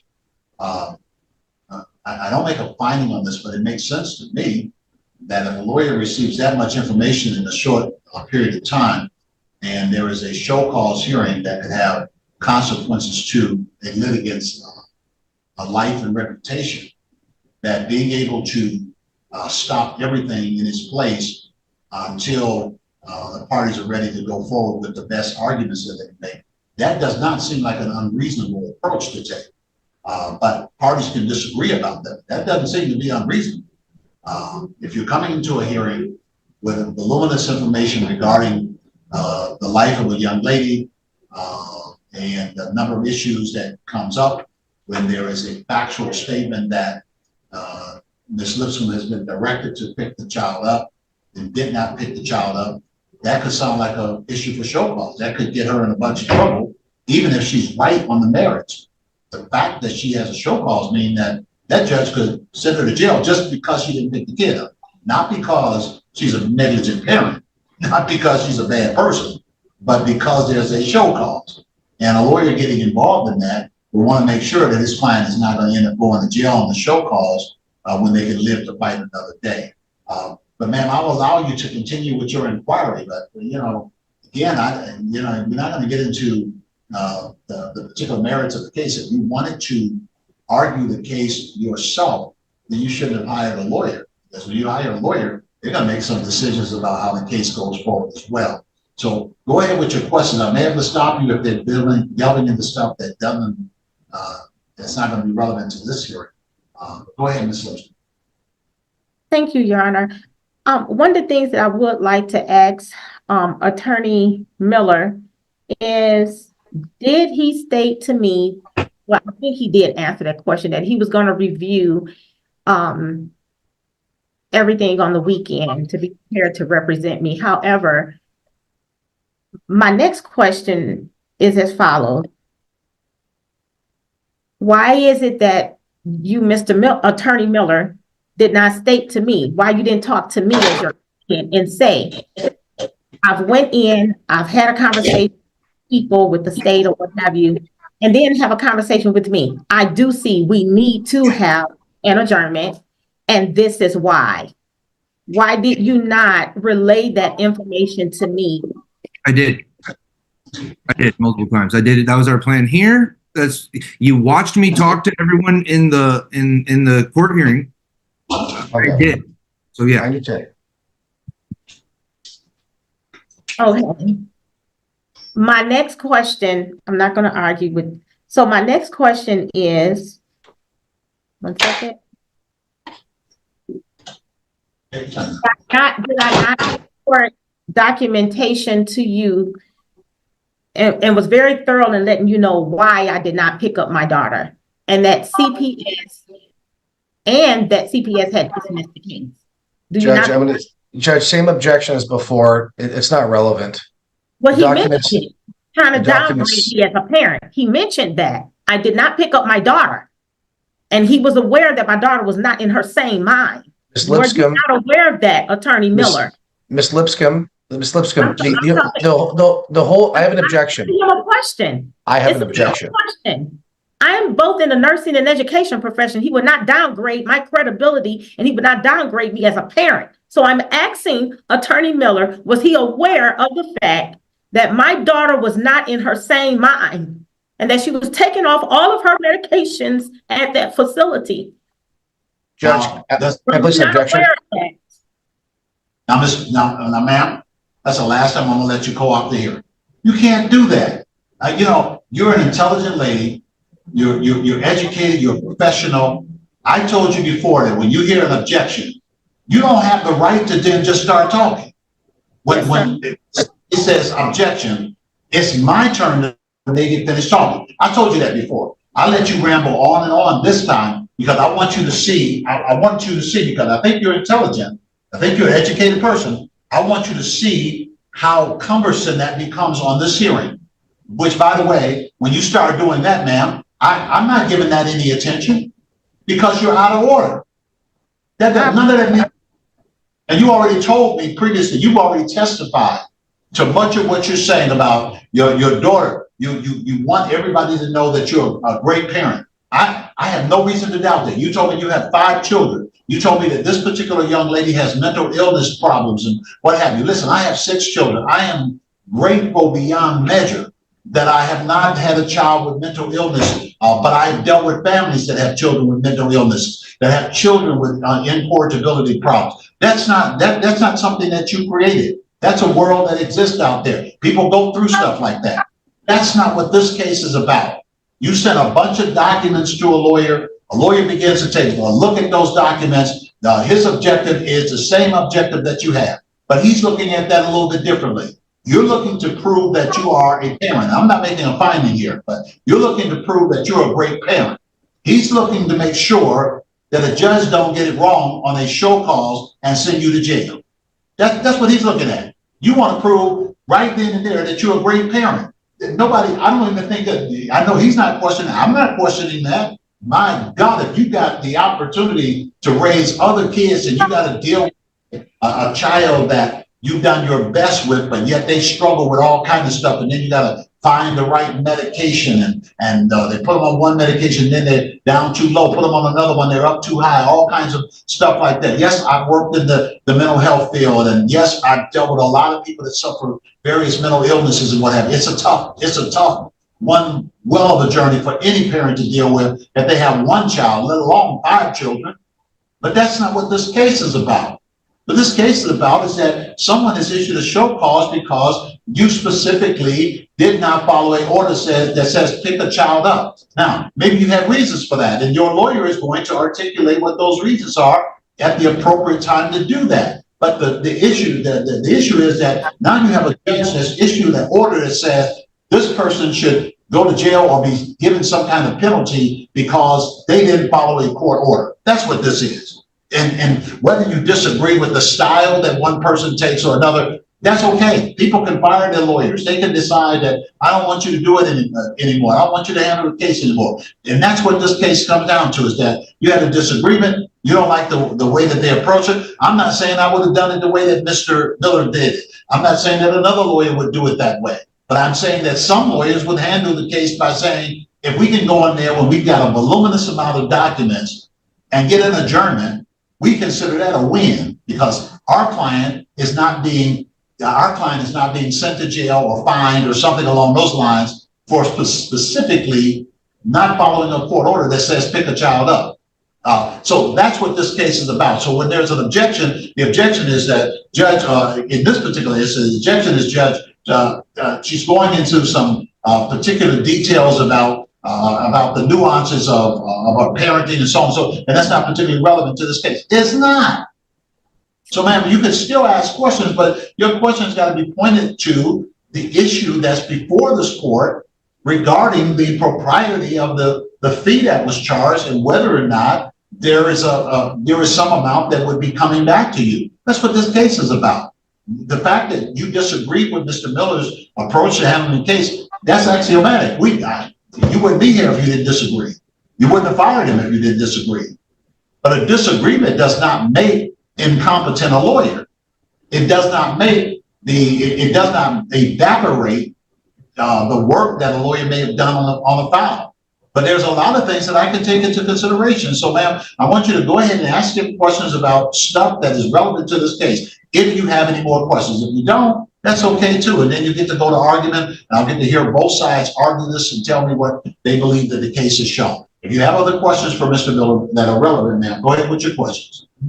Thank you, Your Honor. So my next question is, Attorney Miller, were you not aware of the fact that this was in regards to a show cause hearing, that I didn't even know about the show cause? First of all, I didn't know that there was initially a show cause hearing. Did I bring that to your attention that I happened to call the courtroom and was told that I had a show cause hearing? And I didn't know. I don't know what the question. I'm going to object to relevancy. I think she's trying to state that she didn't know about it, but how would we know about it? I'm confused. Yeah. Okay. So you made me aware of it. Okay, so were you not aware that I called the courtroom to find out if the hearing was going to be on that said day, to find out that there was a show cause hearing against me? Like, I didn't know that there was a show cause until I called the courtroom. And this was like way before I think I hired your firm. Well, let me address that. Let me just, I mean, obviously, let me stop. It seems to me that what the question you're asking him is something that's intuitive to you and to us. You went and found out what was going on with the case and brought that information to Mr. Miller. That's what I did. Okay, yeah. I mean, I think he agrees with that, correct, Mr. Miller? Sorry, agree with what? Apparently, she went and found out what was going on with her case and brought that information to you for you to get involved in. To the best of your knowledge. Yeah, that's how it always works. So I guess what I'm trying to say is, you knew that there was a show cause hearing. Once I found out, I informed you. Once I hired you, and I sent all the evidence for you to be able to support the fact of me not only not being negligent, but the fact that I'm not guilty of not showing. I'm sorry. I think there was, if I'm recalling correctly, the show cause was before. So there's a show cause hearing for example, today, but there was a show cause put out on me before that hearing.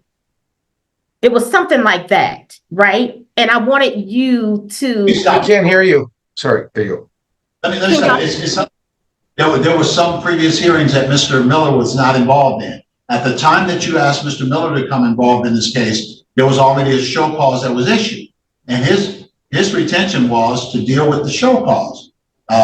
So if you're asking about the history of the case, I think that you brought the history to him and told him that, hey, whatever happened before, there's a show cause now that I got to appear for.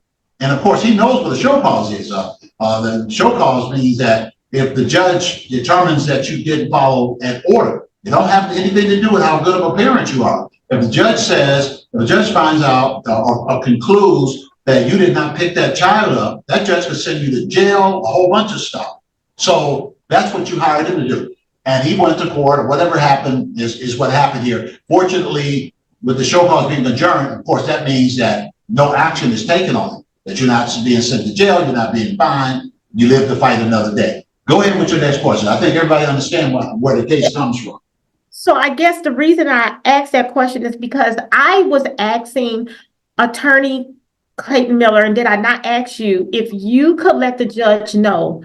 I had just became aware, I wanted you to speak in my behalf, that I had just became aware of the show cause hearing, but I didn't run. I was there.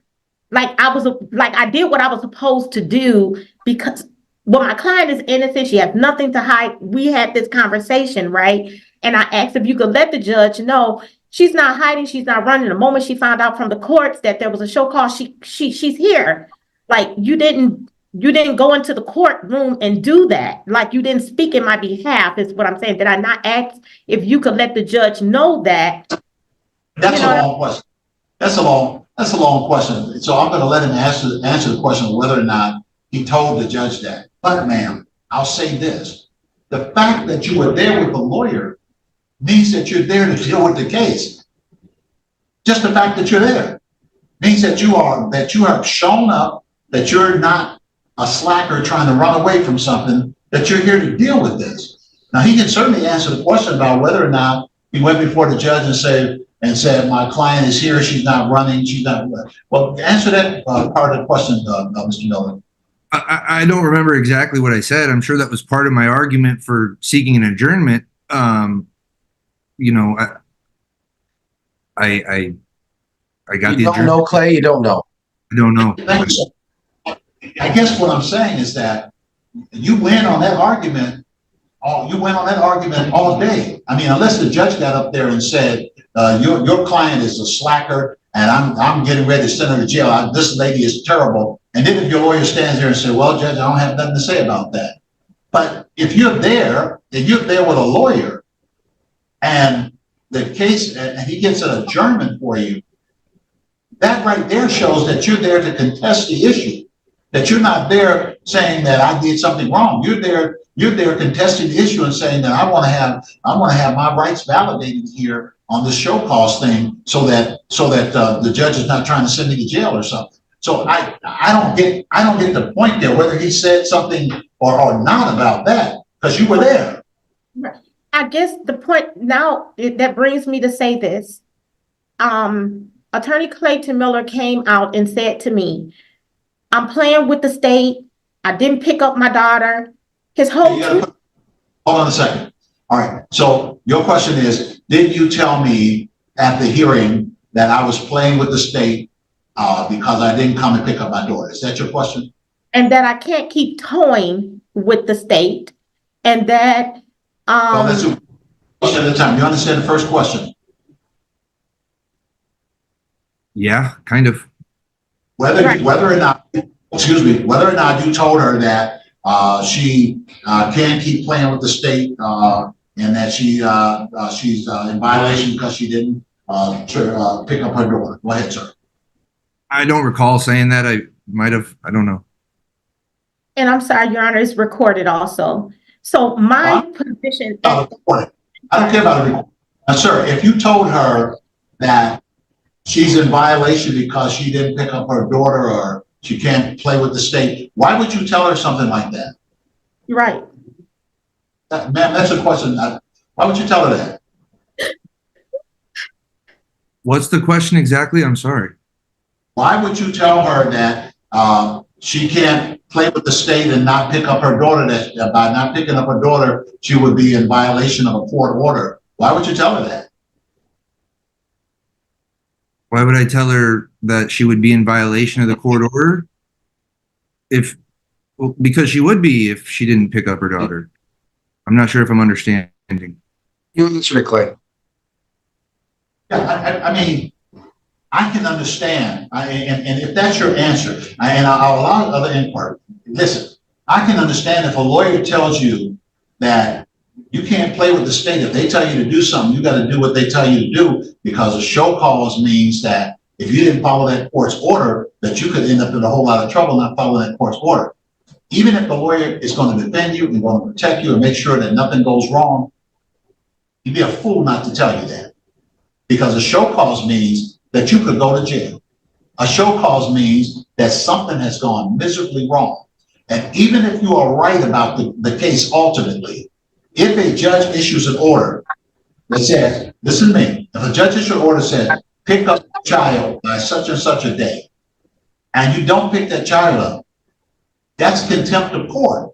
There's a show issue. Now, that doesn't, fortunately, this came out right, but that doesn't mean that you're a slacker. It means that something went wrong, and whatever went wrong in that regard, ma'am, that went wrong before Mr. Miller got involved. Whatever went wrong before he got involved. A show cause got issued somehow. Maybe it was issued by mistake. But if they told you to pick the child up and you're communicating that it's not safe to do so, listen to me, unless somebody issues an order and says, we agree that it's not safe for you to pick the child up, you're not picking the child up is a violation of a court order.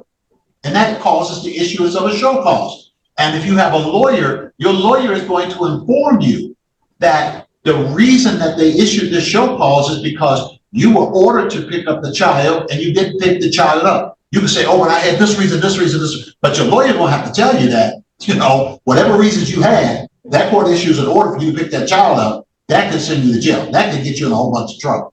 Now, I don't know all the tenor of it. I know that Mr. Miller's testimony is that if he said something like that, he would have said that, informing you that a show cause for not following the court's order is something that could send you to jail. But that's why he would have told you that. Now, I don't think they're telling you that, not based on everything I'm hearing here. I don't believe that telling you that was saying you're a horrible, bad person and what a terrible person you are. I don't believe it was that. I believe that is him. It sounds like what he was telling you is that this is what we have to deal with because this court can send you to jail for stuff like that. Now, should they send you to jail? They should. Did you go to jail? Fortunately not. Apparently the show cause was dismissed at some point. I think it would have been dismissed at any point because I think that when the nuances of your daughter's mental illness, harm to herself, potential harm to others under the mental health code, when all of that came to the forefront, they didn't have any choice but to dismiss the show cause against you because this is never about you, but because you're the parent, because just like if it was me, because you're the parent, even if the child is in the system, if they have not become a ward of the state, if you're still the parent and you still have parental rights, even though somebody else got your child, guess who's still responsible? And you're responsible in a situation where you're trying to do the best that you can do because you are dealing with a child who through mental illness has displayed incorrigibility and potential harm to herself or to others. And that brings her within the mental health code.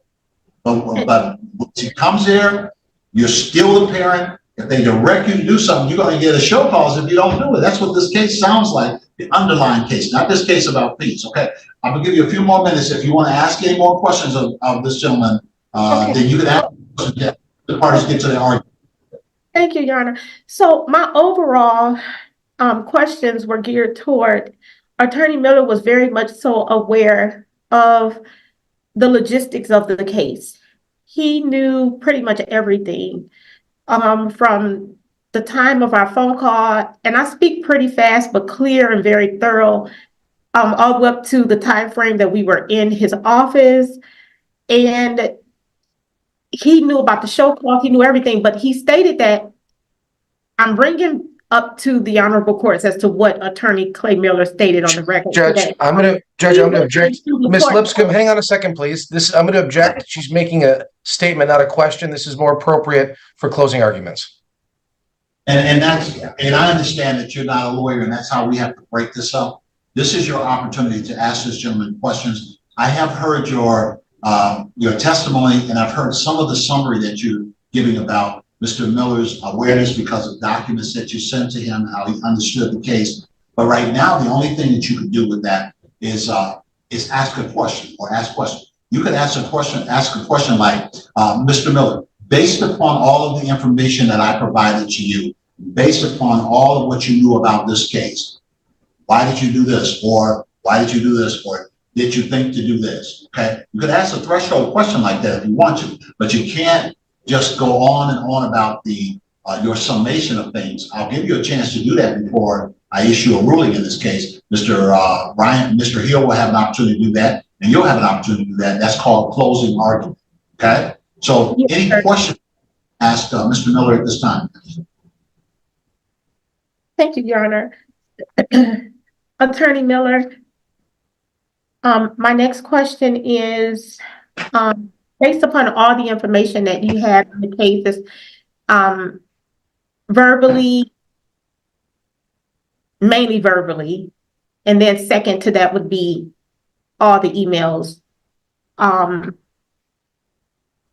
My question is, why did you make those comments to me as if you felt you could not represent me? Judge, I'm gonna object as to it's being compound, and I think we're getting back to what she's talking about, the bad parent thing, which I think the court's already addressed. No, it's not. No. Can you specify then? As to the form of the question, I'll sustain the objection. I think your question is simply this. Based upon everything that you knew about the case, provided by documents otherwise, I guess Ms. Lipscomb is asking you, why did you elect, or why did you choose to say something to her at the court regarding playing with the state or violating a court order and things along those lines? You understand the question? I think I do. Yes. Any of those comments that would have been made about playing with the state and stuff, it was just trying to help her understand the severity of what could happen if she's found guilty for the show cause. It wasn't anything directed towards her bad parenting. And I want to say this, Ms. Lipscomb, I've always thought you were a great parent, which is why I took this case and worked so hard and fought to try to keep the relationship good. So I want to make that clear. But ultimately, that's the only reason I was saying those things, is to help Ms. Lipscomb understand the severity of it, because I don't know if she fully did understand, because she wanted me to make these arguments that, frankly, it wasn't the time to make those arguments. So anything stated in regard to playing with the state or anything like that was just for the purposes of making Ms. Lipscomb aware of the severity of the situation and the possible consequences. All right. Any further questions, Ms. Lipscomb, as we move on? Your Honor, you mentioned that there was a severity amount of hours that you put in toward the case, correct? I did put hours into the case, yes. Okay, so per our phone conversation on the date in which I did retain your firm, can you state for the record how long we were on the phone? Because I recollect approximately 20 minutes. Judge, objection asked and answered already. That has been asked and answered, ma'am. I believe that the witnesses testified that it was in the nature of 2 hours or so for that discussion. I've heard your testimony as well, that it was 15 minutes. So About 15 minutes. You already testified. I've got that. I've got that testimony. All right, go ahead. Question. And then my next, thank you, Your Honor. And then my next question is, on the date that I came into your office, I did mention that I wanted to bring the payment to court because I wanted to avoid hours. I know how this works, and I didn't want unnecessary fees passed. What's your question? What's your question? All right, Your Honor. So my next question is, how long were we in your office discussing, me trying to discuss the case with you? Same objection, Judge. I believe that the witness's testimony was that there was a 2 hour, 2.5 hour period in the office prior to the hearing and getting ready for the hearing. I believe that's the witness's testimony. Is that correct, Mr. Miller? That's correct, Judge. Yeah, that's been asked and answered. That's why we went about it that long. Oh, okay. Okay, so you don't, okay, Your Honor. So you don't agree that it was approximately 2 hours, maybe an hour and a half? Attorney. I agree. It was an hour, 2 hours, 2.5 hours, not 15 minutes. No, we're speaking of the date of the hearing. We've already talked about the phone call being on, I believe was about 15, 20 minutes. We're talking the date of the hearing where I came in to pay you the $2,500. Right. My question. Mr. Miller, I believe the testimony regarding when she came in to make the payment and before the hearing that the payment was received and you were focused on the hearing and it was, I believe you testified it was two hours or so before the hearing that you were trying to prepare for the hearing. That was a 2-hour period of time or so. Is that correct, sir?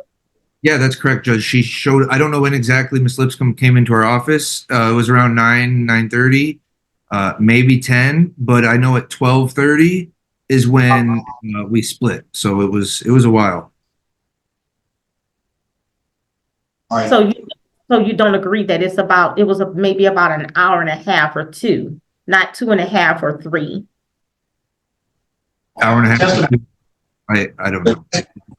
The testimony is what it is on that point. Move on, man. Let's go forward. Any other questions?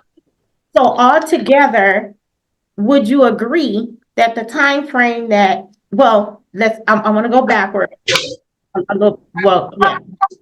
Did I not ask you while we were in the office on the day of the hearing, if you could make contact with certain agencies such as CPS to support the fact that the negligence case was dismissed, and you told me no? So, Same objection as before. I'll sustain the objection on that, ma'am. okay. I guess where I'm going with this is that you made no phone calls in my behalf. I guess I can ask that question. Did you make any phone calls in my behalf? On the day, ma'am? I'll answer. Sorry. I'm sorry. Well, I can't hear. Oh, all right. Listen, I understand. Here's what I understand the question to be. Did you make any phone calls on her behalf to investigate whether or not the negligence case or allegation of neglect or whatever was dismissed? I recall Ms. Lipscomb asking me to reach out to, was it Wolverine or some of these other facilities, CPS too? And I did do that. I did reach out to them. I didn't get through to anyone at CPS or Wolverine because, again, this was right in the morning, and then Ms. Lipscomb was there, so I didn't call them multiple times, but I do recall reaching out to them. So my next question is, are you aware that you are under oath, and are you also aware that our conversation was recorded and that I do have everything on flash drive as to our conversation on that date of the hearing? Are you aware of that? I am aware of it, yes. Okay, so you do say that you reached out to Wolverine and that you did reach out to CPS as I requested in your office on the date of the hearing. You're saying you did that, right? And you did say yes to me that you would do so. I'm sorry, that you said no, that you wouldn't, that you was not going to. I'm sorry. Sorry. Go ahead, Clay. As long I as recall, Ms. Lipscomb, you wanted me to call people. I recall trying to make a phone call. I don't think I talked to anyone or anything was very fruitful about those requests. I'm sorry, fruitful? What? I don't think the requests, I don't think my phone calls got us anything or any information that I was seeking. So pretty much on that date of the hearing, what I'm asking is, I asked if you could reach out to certain entities, agencies to support. Listen, we already asked that question, ma'am. That question has been asked and answered. Let's move on. You got another question? Yes, sir, Your Honor. And Mr. Miller, while she's formulating the next question, I have a basic question. Fundamental. In the handling of this case, the effort to reach out to other entities or agencies, the success or non-success of any of those efforts, did it impact your ability to handle this case? No, not at all. Was there anything about your handling of this case that in any way was diminished or ineffective from the standpoint of what you sought to achieve at that hearing, based upon not being able to reach certain agencies? No, I genuinely believe I did exactly what I was there to do the day I was there. All right, other questions, ma'am? Any other questions? Yes, my final question, Your Honor, thank you, is do you feel or did you feel differently about the case after you had a conversation about the case as a whole? You state you took the case because you believed that I was innocent.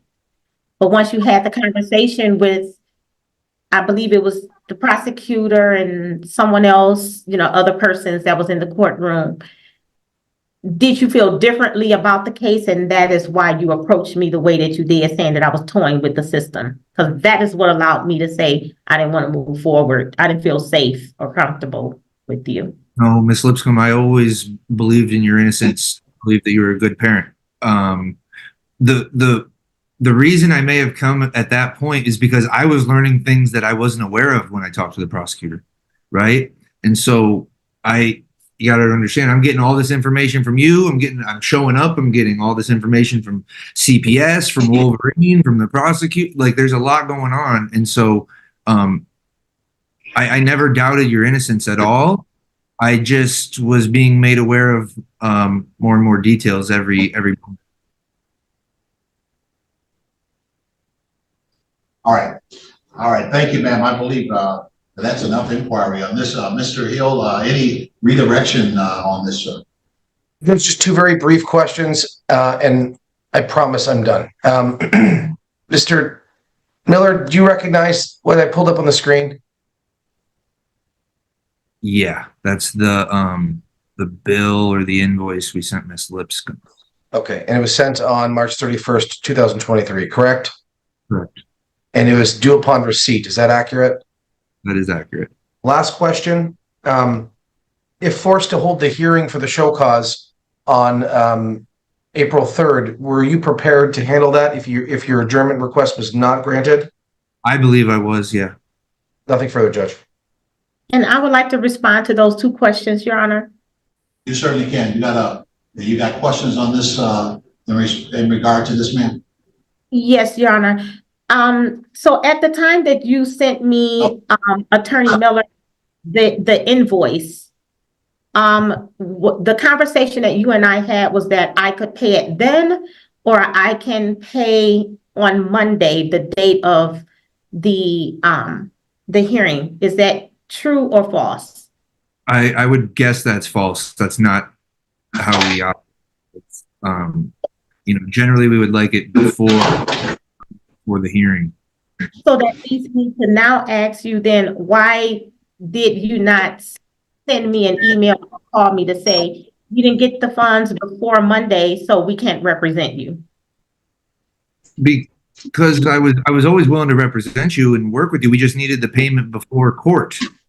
I was under the impression you were going to pay over the weekend. When you reached out Monday and you hadn't paid, I was going to work with you to make payment so we could help you. That's why.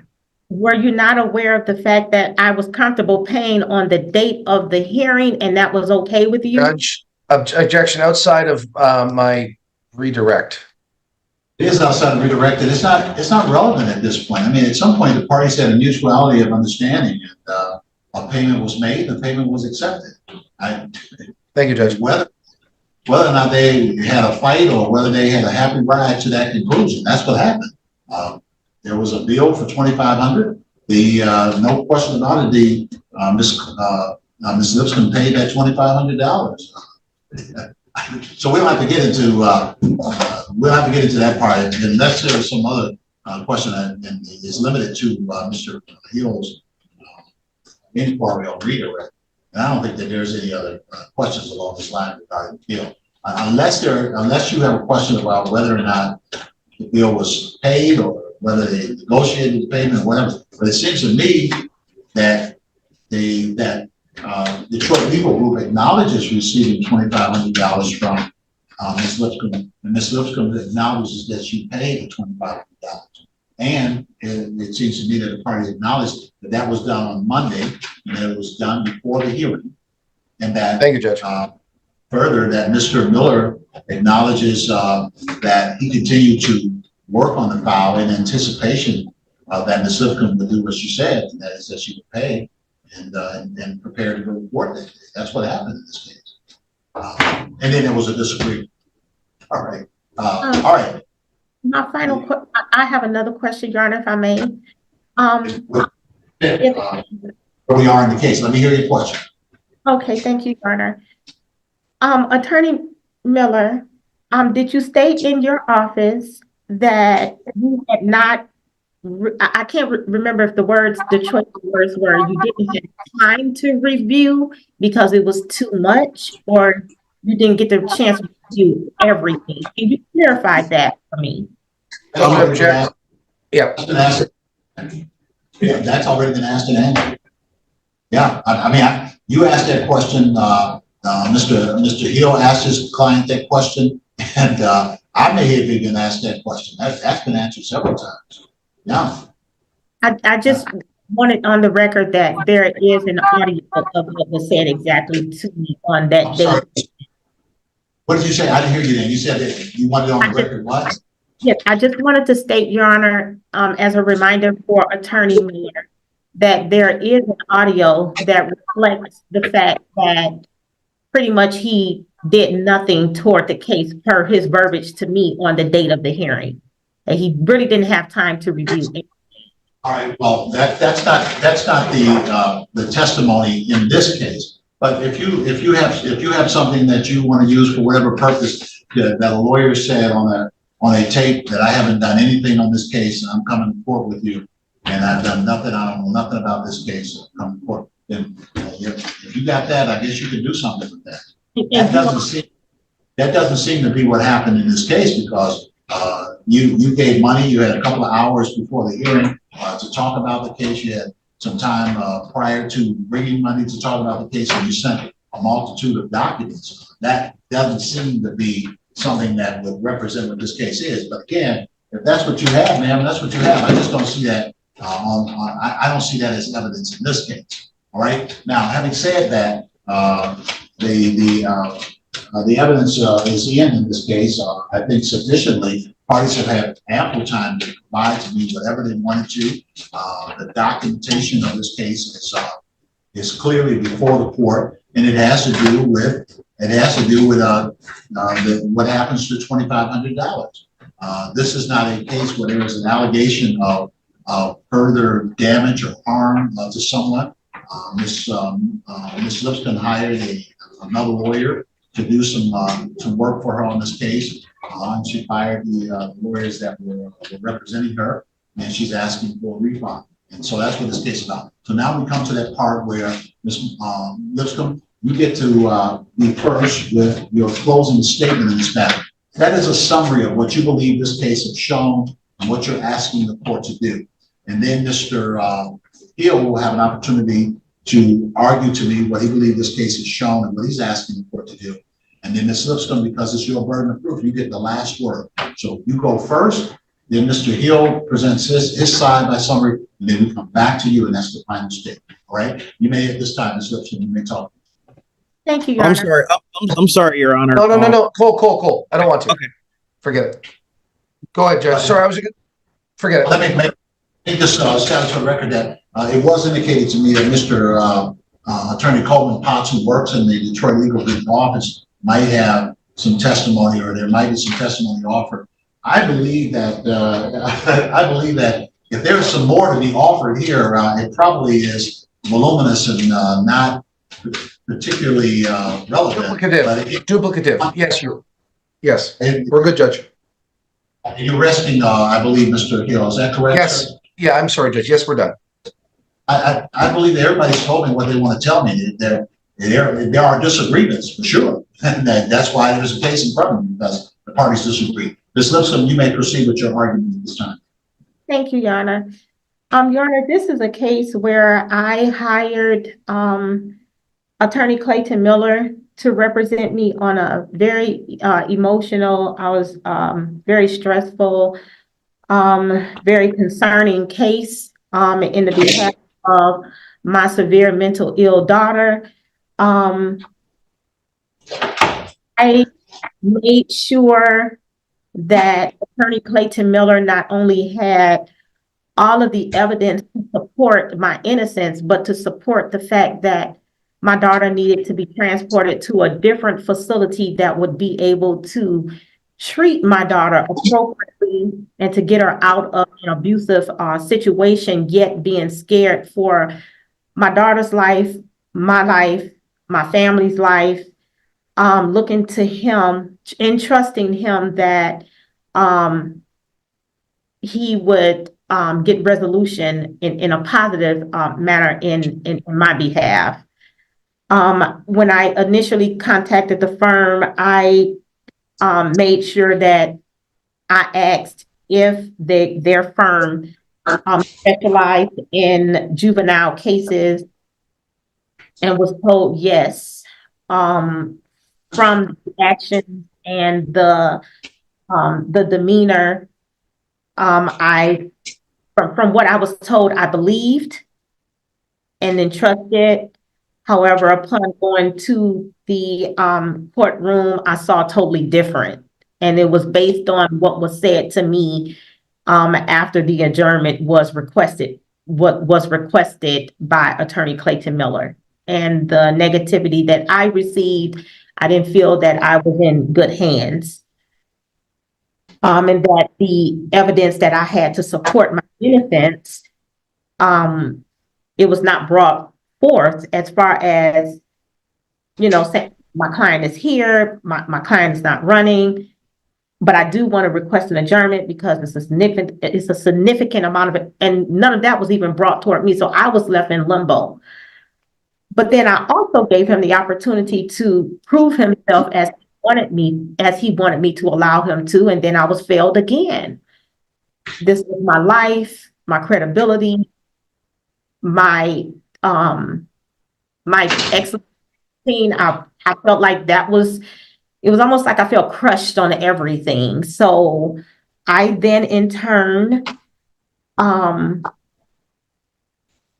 after giving Attorney Clayton Miller a second chance, I then in turn, and he felt I felt there was a need to hire another attorney, another $1,500 that I had to pay out of pocket.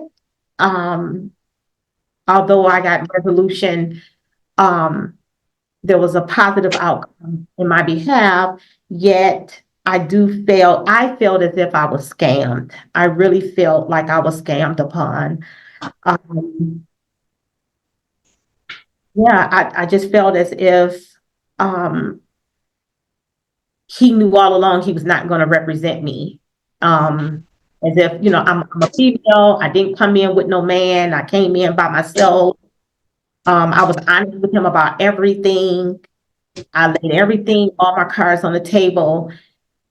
I told him more than enough information to go into the courtroom, and represent me properly. And I just felt like he didn't do that, whether it would have been, we need an adjournment because, Ms. Lipscomb, we have evidence to support X, Y, Z. It was nothing. He pretty much, the courtroom said everything and he just stood there. It was, shall I say, the persons in the courtroom, were speaking, and I would say to him, well, can you state this? Can you let them know I didn't know, but I'm here today? It was nothing, it was nothing. And I just felt like he didn't have my best interest at heart. And so having to hire another attorney that got the job done and that spoke well in my behalf and was ready to present all the evidence, I just felt like and when he made the comment, he didn't know what to do.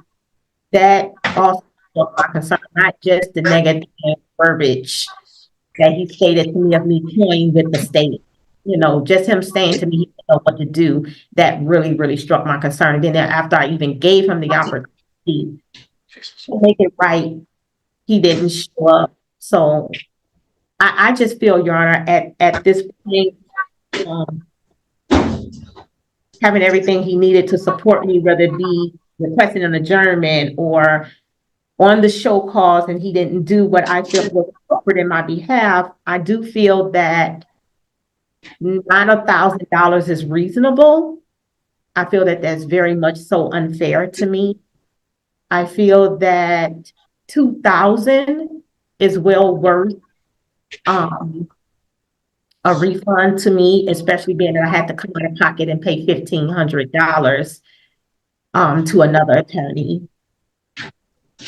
And I provided all evidence to support that Attorney Clayton Miller had everything he needed. However, he chose to approach the honorable courts, he had more than enough information to speak in my behalf, whether he representing me on the show calls or, even asking for an adjournment. He had everything. He said nothing really in the courtroom, nothing.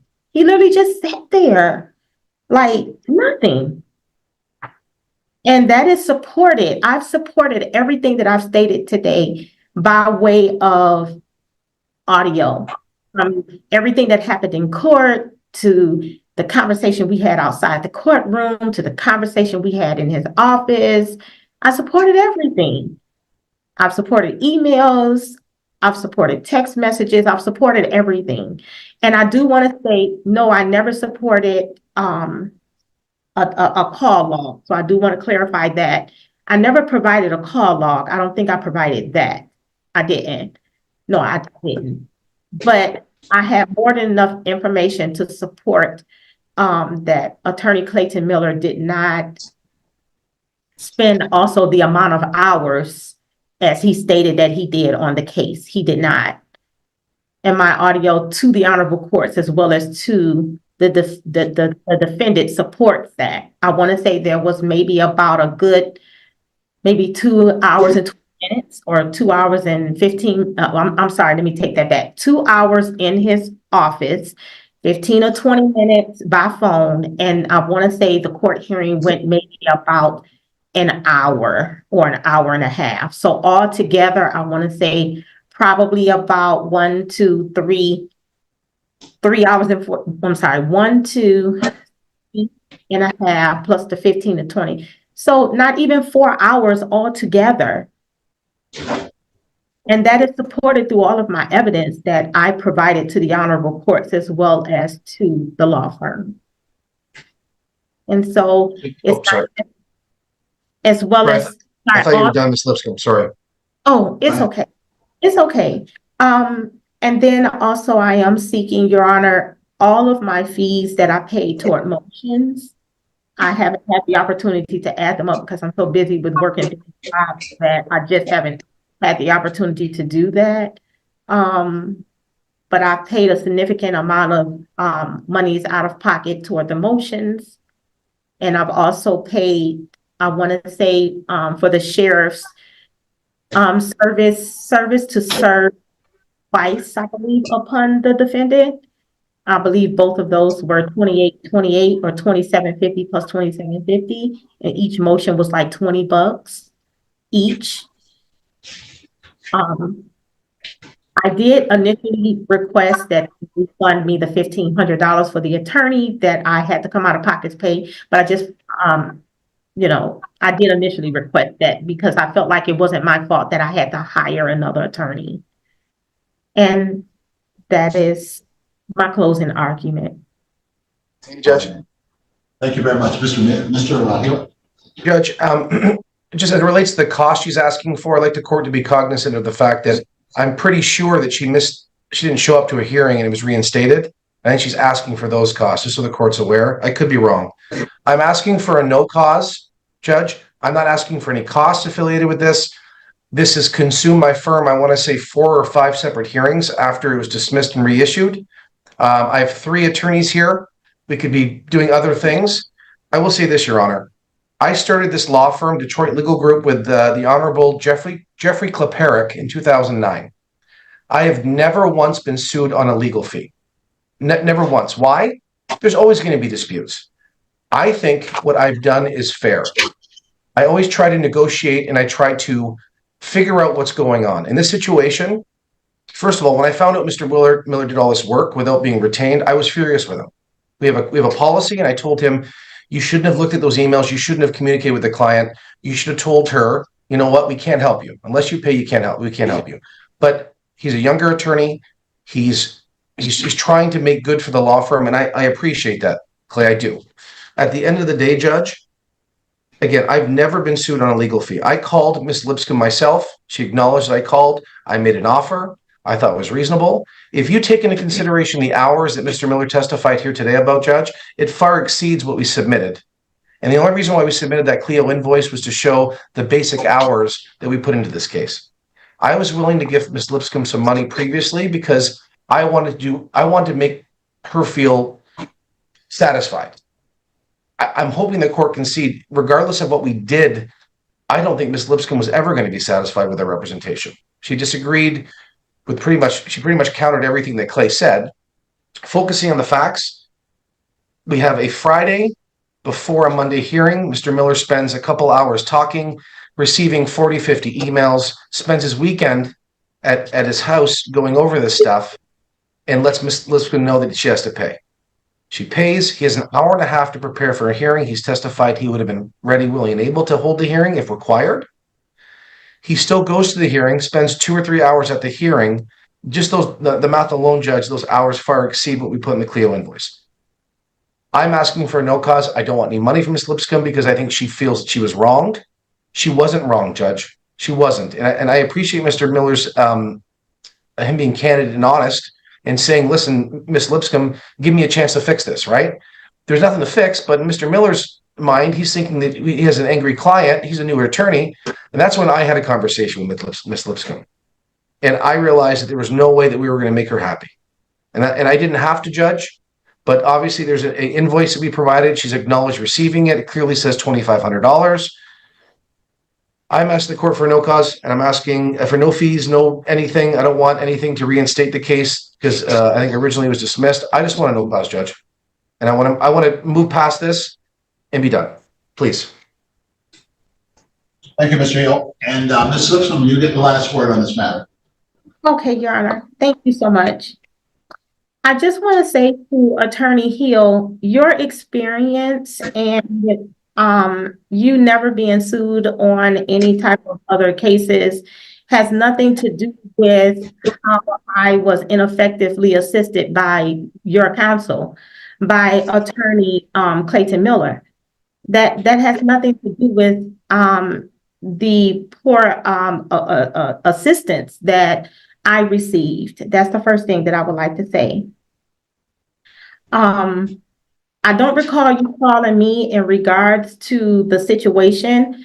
I actually called the firm, and I mentioned that after allowing Attorney Clayton Miller the opportunity to make it right in my behalf, having all the evidence to support everything that he needed, because I'm very thorough, he stated for me to allow him the opportunity, and I did, and yet he failed again. I'm never angry. I want to take it for the record. That sounds like a mad woman. I'm never angry. I'm actually a humble individual, and I'm the sweetest person ever, and I'm very honest too. So to say that I was angry, I was never angry with Attorney Clayton Miller. If you'll listen to the flash drive that I provided you of the recording, I actually was begging him, pleading with him. And it's a flash drive with the recording on that date when he stated to me, I'm toying with the state of Michigan. He was mind manipulative. And that was very hurtful on my innocence. Not only do the Honorable Court have the flash drive, but you guys have the flash drive of the recording. So everything that I'm stating here today in court is the truth and nothing but the truth. So help me God. But what do you all have?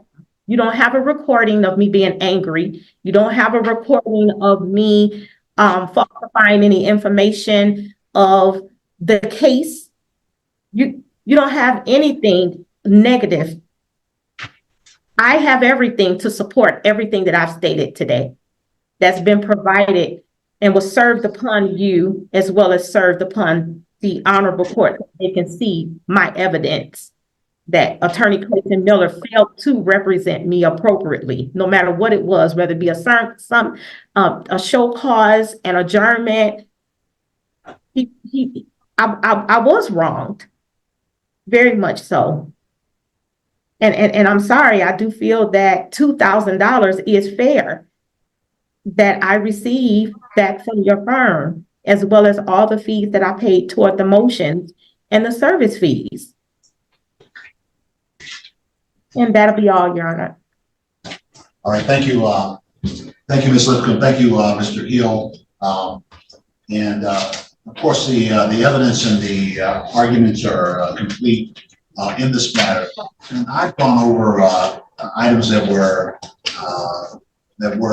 submitted to the court, just in the sense of having a sense of what this case is about. And this court has the responsibility to address the court from the standpoint of the central issue that is involved in the case. And of course, a part of judging the central issue involved in the case is to weigh the credibility of witnesses, recognizing that sometimes witnesses say things that may not be altogether accurate, but it does not necessarily constitute that they are telling a lie. It may be that they're mistaken or that they saw the facts differently. There is certainly some issues in the case at bar that where the parties saw things differently and from a different perspective, and there are good reasons for that. I believe that I heard Ms.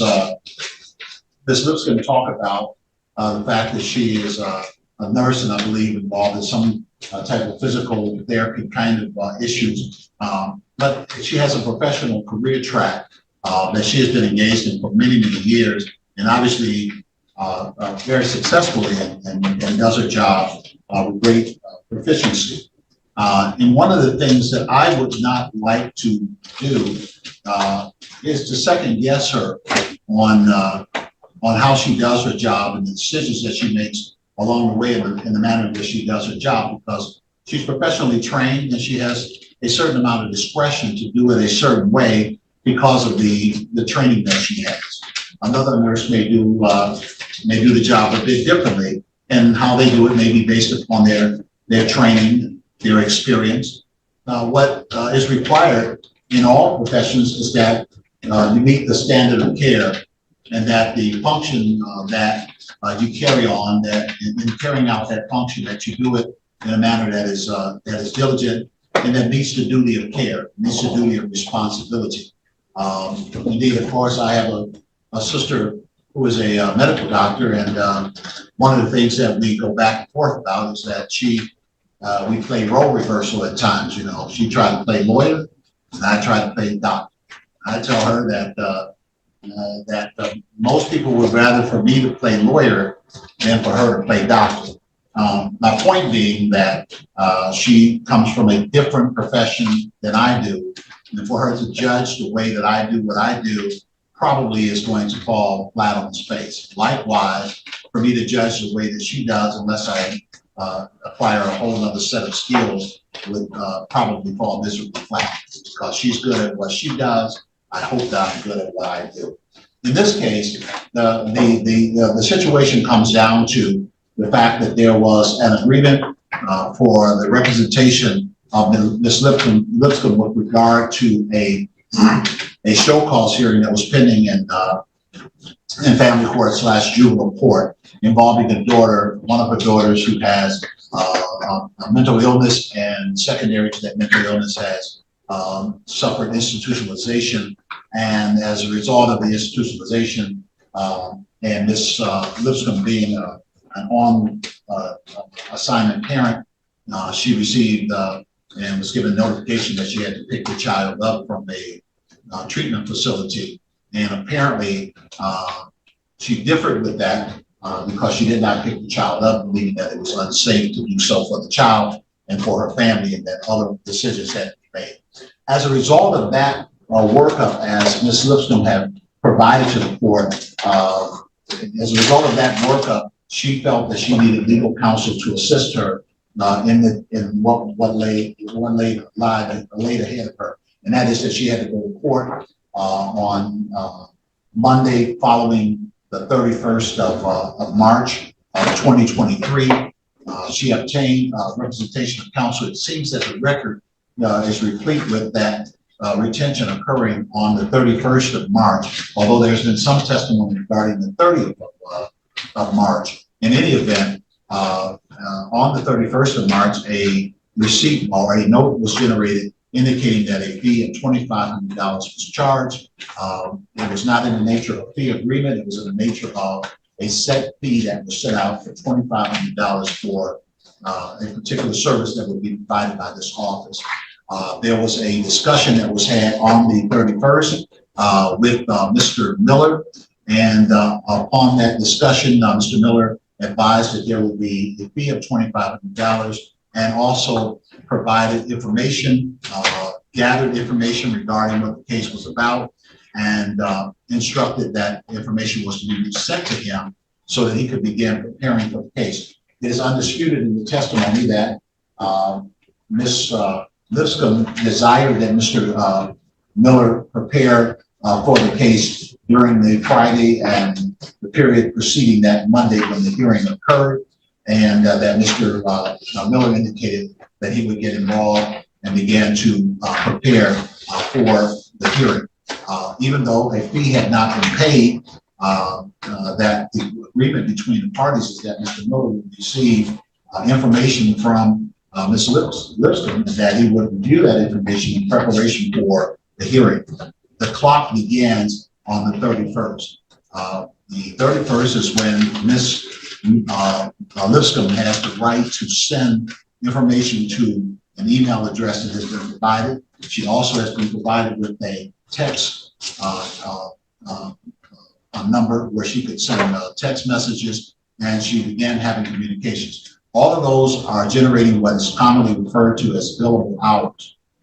In addition to that, when Monday arrived, Ms. Lipscomb, based upon her promise to do so, she came to the office, and upon coming to the office, she brought with her the $2,500 fee for the services that had already begun on the 31st. Bringing the $2,500, she also had discussions and preparations with Mr. Miller during that time leading up to the hearing that was to take place later in the day.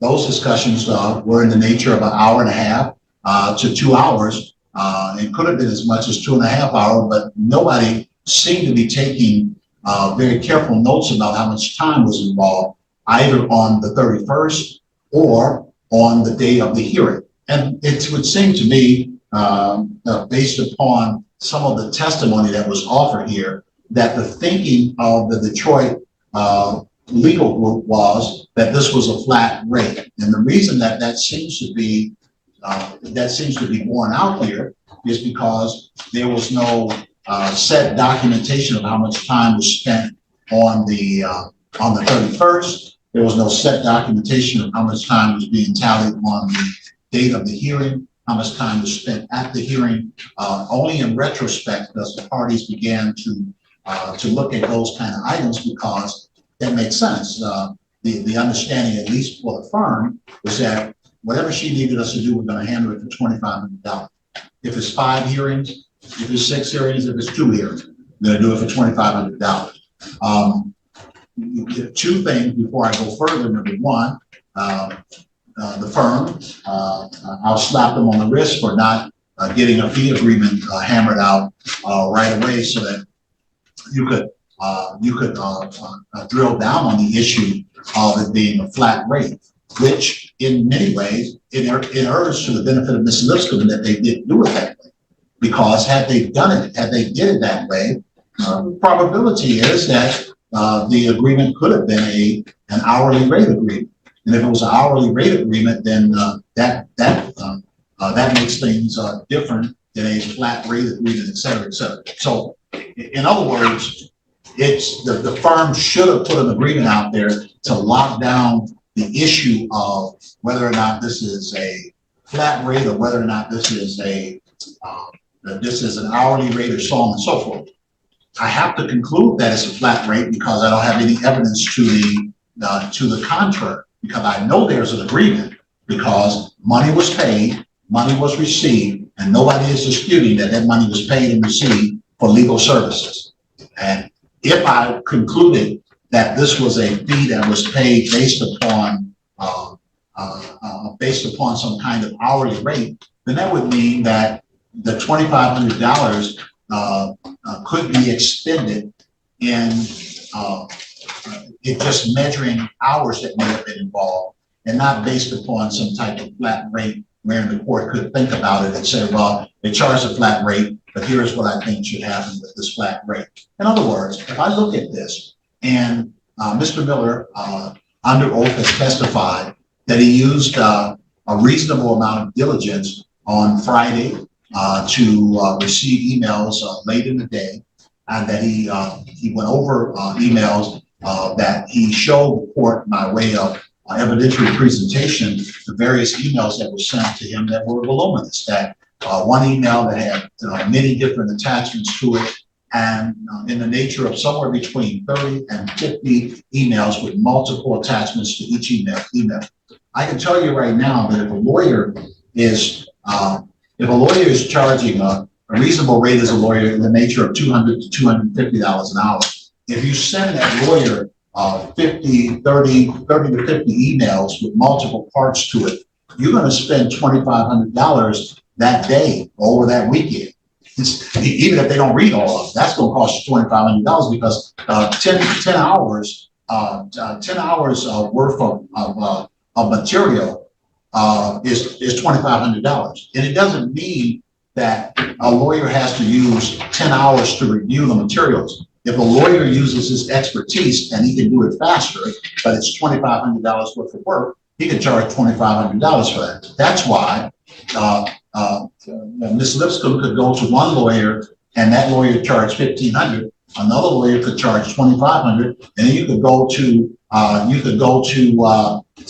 I'll just throw a name out there, Jeffrey Feiger, and maybe he charge you $25,000 to go to that same hearing, because lawyers can charge differently based upon the years and years of experience, based upon them showing up in court, and maybe they get a whole bunch of attention because they showed up in court. So that hearing becomes a $25,000 hearing for them versus a $2,500 hearing if it's somebody else involved. All of those nuances are part of the way that this works. So this is a flat agreement. This is an agreement that says to Ms. Lipscomb's benefit, although this changes along the way because the parties disagree, this agreement says that I'll do 2 hearings for you if it's necessary. I'll do 3. If we got to go to court 4 times, so I'll go to court 4 times. I can tell you that most lawyers charge a minimum fee of $500 to $1,000 for each court hearing. That's kind of basically, it's going to be very hard to not talk about a $500 fee just to go to court. We haven't talked about preparation for court. We haven't talked about counseling after court and things along those lines. So the $2,500 agreement, I mean, it's money out of Ms. Lipscomb's pocket, it's money into the law firm. This is a little bit of money, and I'm not trying to undermine and diminish it. It's a little bit of money. And I feel a little bit of frustration in 2 ways. One, I have a professional lady here that is trained in her profession, and she does what she does to advance her journey. Very respectable lady, very intelligent lady. And then I have 3 lawyers that have navigated law school, passed bar exams, and that operate a law firm operation, and that quite frankly are frequently in and out of this court on various kinds of matters, and so on and so forth. So today, you have a judge that bills out, and I don't really bill, but when you calculate the way I get paid, that bills out, I think, somewhere about $450 an hour. You have lawyers that a partner that probably bills out at least $500 an hour, and then you have one associate that bills out at about $300 an hour, and another one that bills out about $225 an hour. We've spent $25,000 in time on this case already, and I'm not just talking about the lawyer's time and my time. I'm talking about Ms. Lipscomb's kind of time. Everybody is spending a whole bunch of money on this. when really what this case is all about is a disagreement about the manner in which Mr. Miller went about handling this case. And I'm so glad that I took the time to hear this case. I tried to get the parties to settle this case because I realized that Ms. Lipscomb has a life, Mr. Miller has work, Mr. Potts has work, Mr. Hill has work. And I tried to get the parties settled. It might have been somewhere $200 more than what Mr. Hill said. It really is not that big of a deal, because what lawyers like to try to do is to find a way to resolve it, because you want to do the best you can to make a client happy. You can't give away the store, but you want to do the best you can to make a client happy. And sometimes it just doesn't work out. So what is this case about then? I won't talk long on this. Here's what I have to find in this case. What I have to find in this case is that Mr. Miller responded to Ms. Lipscomb's request to review documents and to accept retention on a case that involved a show cause hearing. That the fee that was charged as a flat fee, that I have to find is a flat fee for a show cause hearing. There is no way on planet Earth that a $2,500 fee for a show cause hearing is an excessive fee or an overrated fee.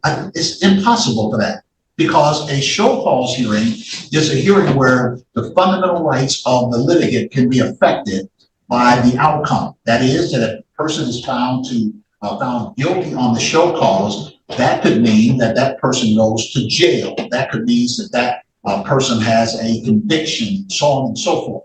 And so the responsibility of Mr. Miller was to navigate carefully and to make sure that he had the broadest range of options made available to him before going in front of the judge and putting all of the evidence that he may have had in front of the judge. It was not unreasonable then for Mr. Miller to conclude that going to the hearing when he has been retained as of Friday and it's now Monday, he would have been foolhardy to go into the hearing on that Monday and say, I'm ready to conduct a full show cause hearing on Monday morning or Monday afternoon. That's not a wise lawyer approach to a case, especially when he's received 30 to 50 emails with voluminous attachments to those emails. And he has a client that has come into the office and has spent an hour, hour and a half, maybe 2 hours of discussion about this case. And this case involves a minor to which Ms. Lipscomb has some responsibilities to deal with that minor.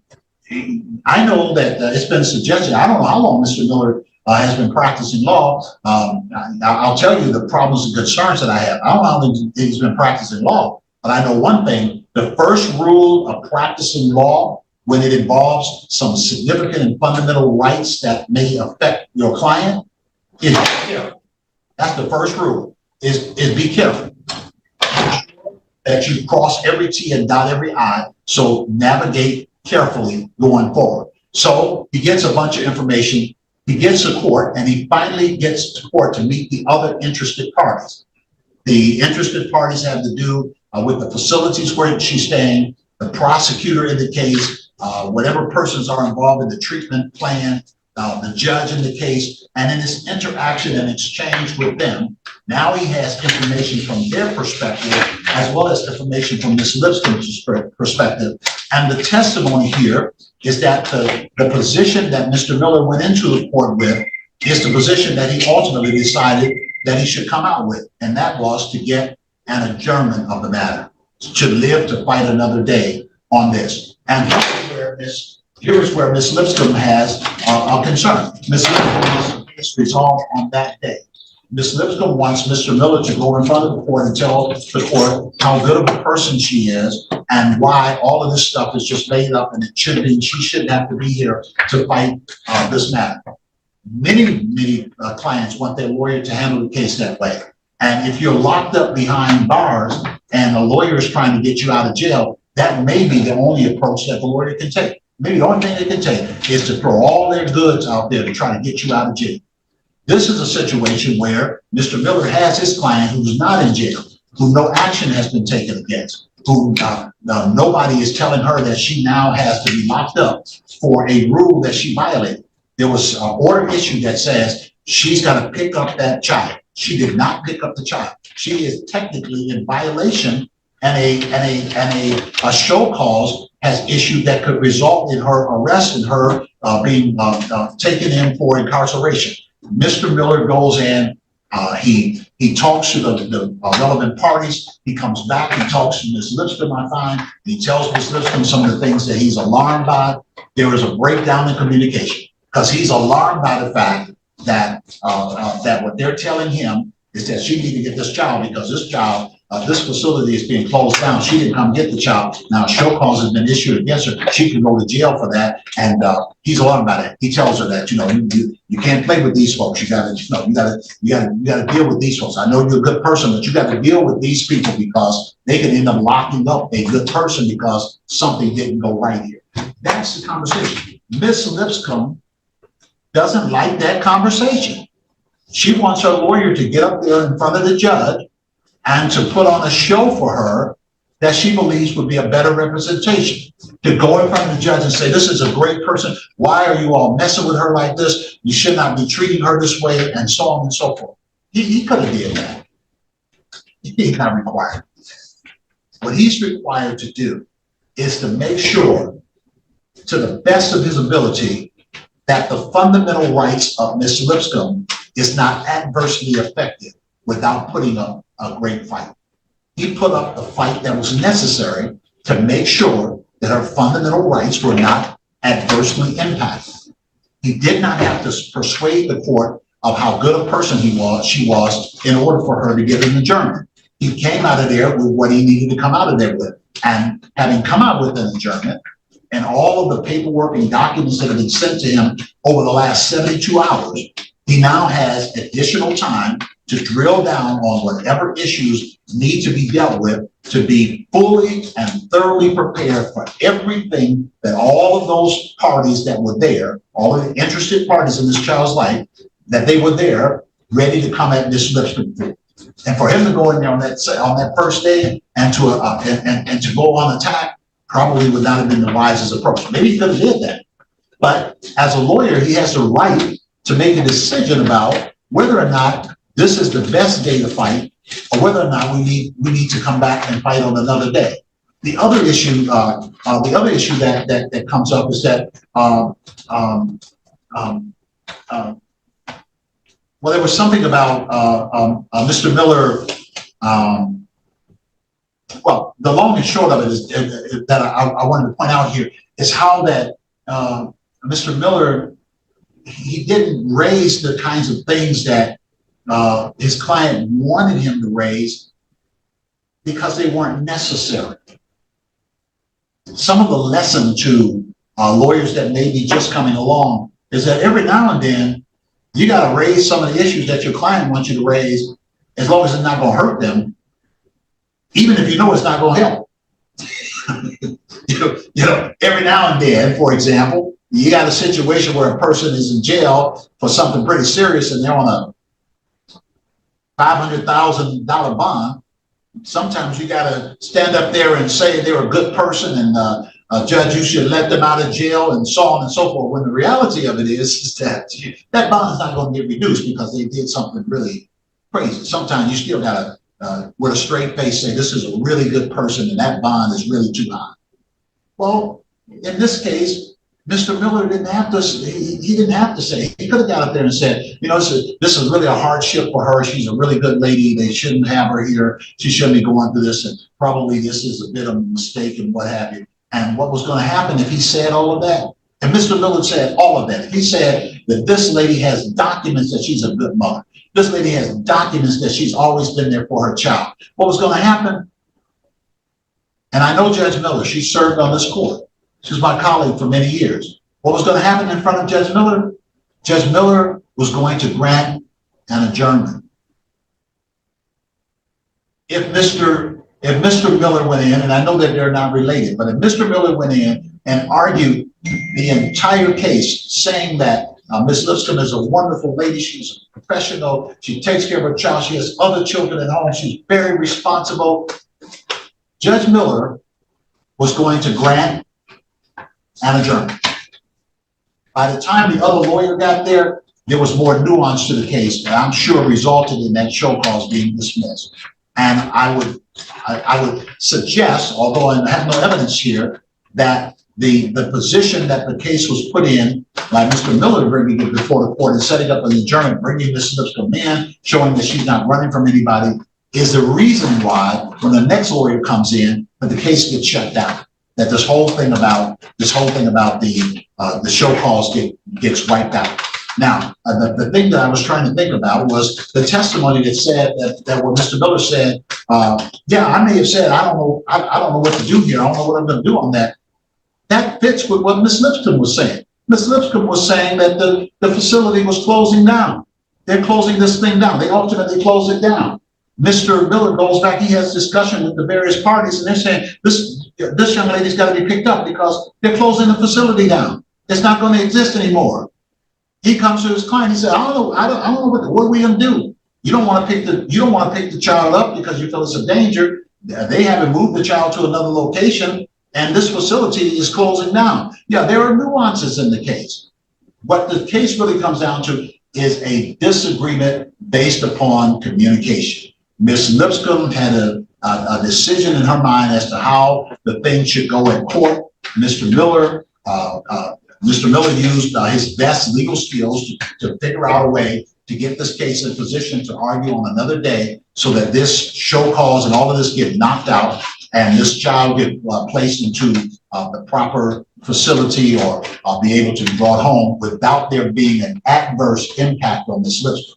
And that's the critical thing here. It's because and I didn't know that about this case until today. I heard the testimony that this case was about a show cause hearing. A show cause hearing is not, come, let's have a discussion about how and when you're going to pick up your child. That ain't this. A show cause is an order saying that you have violated a court order, you are in contempt, and the court can send you to jail for this. And it was wise for Ms. Lipscomb to go and get somebody that will help her with the case because she don't want to walk in there on her own and not have someone that can be a spokesperson. Mr. Miller covered what he should cover, and that was to make sure that no harm came to her and that she lived to fight another day. And what about this living to fight another day? Living to fight another day was already paid for. Ms. Lipscomb was not going to have to pay another dime. The fighting another day was already paid for. The firm had already agreed that we're on the hook for you paid the $2,500. We got to get you through this. We got you an adjournment today. We got to get you through this. We have got to get you to the finish line. Ms. Lipscomb made the decision that she did not want the firm to get her to the finish line. She made that decision. Now, in the process of making that decision, what is it that occurred? Listen. I listened to the testimony, and Ms. Miller says that when she called and talked to Ms. Lipscomb says when she called and talked to Mr. Miller, the initial call, the discussion about the $2,500 fee, she told me in her testimony that when she first called there, she told them all about what was going on. She told me that she discussed everything. She was telling them, and then afterwards she sent the information. Now, she thought it was on Thursday, the 30th. But she said she had an extensive conversation with Mr. Miller. She told him about everything that's going on. Well, then she testified that discussion took 15 minutes. Listen, I believe that Ms. Lipscomb is an honest person, but I can't imagine a scenario in which Ms. Lipscomb would call to talk to a lawyer about this case that she is emotional about and has a lot of issues. I never said angry, but that she is emotional about. She has strong feelings. I get it. I have 6 children. But anyway, but she said that conversation was 15 minutes. She can't handle 15 minutes on the Zoom. There's no way. I mean, and that's not to put her down. I respect her highly. Listen, I've taken a lot of time with this today because I believe it's important. This is important. But 15 minutes, Ms. Lipscomb, it takes her more than 15 minutes to clear her throat. And I'm being a little bit facetious here. There's no way that you called and talked to Mr. Miller and told him all about this case and discussed the $25 fee agreement in 15 minutes. Don't just, come on. That doesn't fit with any sense of the personalities that I see involved here. It could not happen. It's not 15 minutes. No. Tell me 45. Tell me anything, but 15 minutes. No. That's, if there's any, I don't want to call it a lie, but if there's a red herring in the case, something that just stick out like a sore thumb, that's it right there. That's 15 minutes. Come on now. I said 15 or 20 minutes, Your Honor. My time to talk now. My time to talk now. My time. Now, you can't say anything now. But I just want to raise that. That's not something that's going to cause you a great deal of harm. I just want everybody to see this case. I mean, I sit here and I listen to everybody involved. 15 minutes. Come on, that's not a chance in this 15 minutes.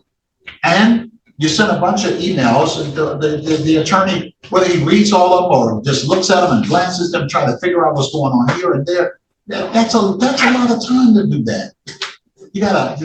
Let's say it's an hour and a half, hour and 15 minutes, whatever this discussion is, because Mr. Miller's trying to get up to speed on what's going on. He gets all of these emails. That's time being spent.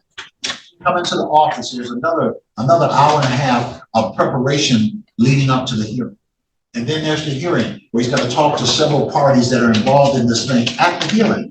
The hearing is a couple of hours. I mean, when you start talking about this, I mean, if you start out, let's say it's an hour. Then you send emails. Let's say that he didn't read everything. And there's no way that number of emails is going to be sent to him, and he's not going to have to put in at least a couple of hours. So if I'm being kind about it, I say, okay, here is an hour. Then there's another couple of hours of receiving emails. That's 3 hours. Then you come to the office. That's another hour and a half. That's 4.5 hours if I'm being real conservative. That's 4.5 hours. Then you go to court. There's another 2.5 hours involving court. So now we're at 7 hours. And then there are discussions afterwards, exchange, some of it's falling out. But you got somewhere between, easily, you can count 7, 8, 9 hours in this case, very, very easily.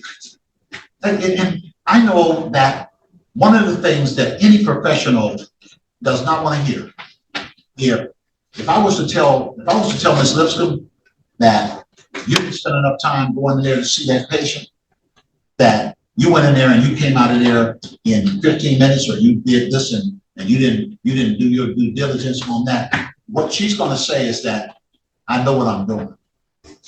Look at the result that I got. The patient got their meds. The patient's blood pressure was checked. The patient's other vitals were checked. The pill was fluffed up. I made sure they had the little proverbial ice in the cup or whatever it is. She covered it. Guess what? Maybe another nurse, it'll take that nurse to go in there for 45 minutes to do that. Because Ms. Lipscomb been doing it a while, she was able to do it in 15 minutes because she knew exactly what to say, exactly what to do, because she had specialized training to do that. That's what lawyers do. That's what lawyers do. And the fact that they don't argue everything that you presented to them, and the fact that they tell you, honestly, you'd rather have a lawyer to be honest with you and tell you, you know what, you sent me a lot of stuff. I went through it, didn't get through all of it, because we had 72 hours in which we had to come. The fact that a lawyer would be honest with you and tell you that, I wish that in the 32 years that I've been on the bench, that every lawyer that came in front of me was as forthcoming. I wish that, because usually, if you're honest about the situation, people will disagree with you, but the honesty is enough all by itself. He's just being honest about it. If this gentleman had told you that he read every last one, I looked at the stuff that was being opened, and I looked at the stuff that was sent to me. If this gentleman told you that he read, digested, worked on every last one of those emails, and knew exactly everything that all of those emails said by the time that he went to court 72 hours later, I would tell you that that's probably not true. That's probably not true, because it doesn't happen like that. When a lawyer, when they got to come to a hearing that soon, if it's a trial or something that they've been preparing for, that's different. When they got to come to a hearing that soon, they're trying to get the gist of it so they can position themselves so that when they go in front of the court, no harm comes to their client while they have additional time to finish out whatever needs to be done on the case. It sounds like that's what was going on here. Parties will forever disagree, but here is what I cannot in my wildest possible imagination conclude, that the plaintiff is entitled to a return of $2,500. And just like I can't conclude that, I cannot possibly conclude that the firm that worked on this matter, that all of what was involved in trying to prepare for this is about $500. How could that be the case? Now, you know, if they had set an hourly rate, then the $2,500 would probably be totally exhausted. Probably be totally exhausted. Except with a flat rate, which complicates how this court deals with it, because they set a flat rate. And not only they set a flat rate, but they set out to do exactly what the firm promised to do. They adjourned the case, which means I got more work to do. $2,500 is here. I got more work to do. I've done work up to this point, and I'm gonna do all the rest of the work. They're willing and able and skillful enough to do all the work. However, Ms. Lipscomb has the right. She has the right to say, whether you are able or I think that you're not, I don't like the way you did it, so on and so forth, so I'm gonna fire you. But what she does not have the right to do is to get all her money back when they've done the work. You don't have the right to do that. Imagine that in your own profession. That someone says, I don't like the way you did it, I don't like your personality, so you did some work and you did work on the file, but you did work on the patient or whatever, but we ain't paying you. We ain't paying you because there's something about you that we don't like. We don't get a good feeling about you. We don't get a good feeling about what you do or what you did do, so we're not gonna pay you. Yes, they are gonna pay you. If somebody comes to you and goes to your supervisor and the patient says, I don't like that nurse, so and so, you're still gonna get paid. Why? Because you did your job. Did you do it the way they like for you to do it? The patient? No. But you did your job and you did not cause that patient any harm. So you're gonna get paid for it. In this case, I'm constrained to kind of like split the difference. But the fact of the matter is that as I looked at this carefully, it's almost like a wash. But I know that the responsible thing to do, because Ms. Lipscomb said it early enough, and she didn't want to go any further, they give her some of her money back. Man, you almost got Ms. Miller almost got Ms. Lipscomb almost got a situation here where it's almost like you gave the money away and then you decided that I paid a flat fee, but I decided that I'm going to quit. They didn't quit, you quit. That almost could be a situation where a court could reach the conclusion and say, well, you quit. You walked away. You gave a $2,500 and then you walked away from it after they did the initial part that they were supposed to do. They got the adjournment and they're willing to do the rest of the work. But with all this said and done, I'll give you $1,000 back. Yeah, it's that kind of call.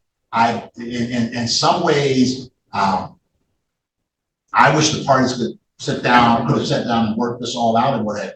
But it's a tough cut. Now I'll return $1,000. I'm not granting any filing fees, motion fees, or anything else. $2,500 is an unnecessary proceeding in many ways. The parties don't have to like each other. They had a contract, they had a contractual agreement. And Ms. Lipscomb decided that she didn't want to go with a contractual agreement. And why I do not take that into consideration, that there was some type of attempt to settle, because attempt to settlement, that don't really mean a whole lot to me, because that's what the parties do before they come here. But just after listening to everything, yeah, you know, I'll order the return of $1,000, and no filing fees or motion fees or anything like that are granted. No service fees are returned. It's $1,000. It resolves the case. The award of costs is denied, and judgment is entered, allowing the $1,000 to return to Ms. Lipscomb. That is Judge. I'd like to renew my motion for costs for setting aside. The court rule specifically says when Ms. Lipscomb failed to appear and the case was dismissed, the court rule says that the plaintiff shall, or the defaulting party shall pay actual costs and attorney fees. We have $1,000 in out-of-pocket expenses and attorney fees in responding to that motion. I'd also ask the court, actually, you know what? I'd like the court to make a ruling on that, please. I never failed to show the court. I never felt, I've been to every court hearing. The only one that I did not show to was the one on January 29th, and that was because, and I called the courtroom. The case was dismissed. The court rule specifically says that the court rule specifically says that the court shall order the defaulting party to pay actual costs and fees. I'm not in the court. I didn't show the court on January the 29th because I was told by the court clerk that the judge had an emergency, and that is what that hearing was adjourned to today. All right. It seems to me that something that I recall about this may have been some confusion about the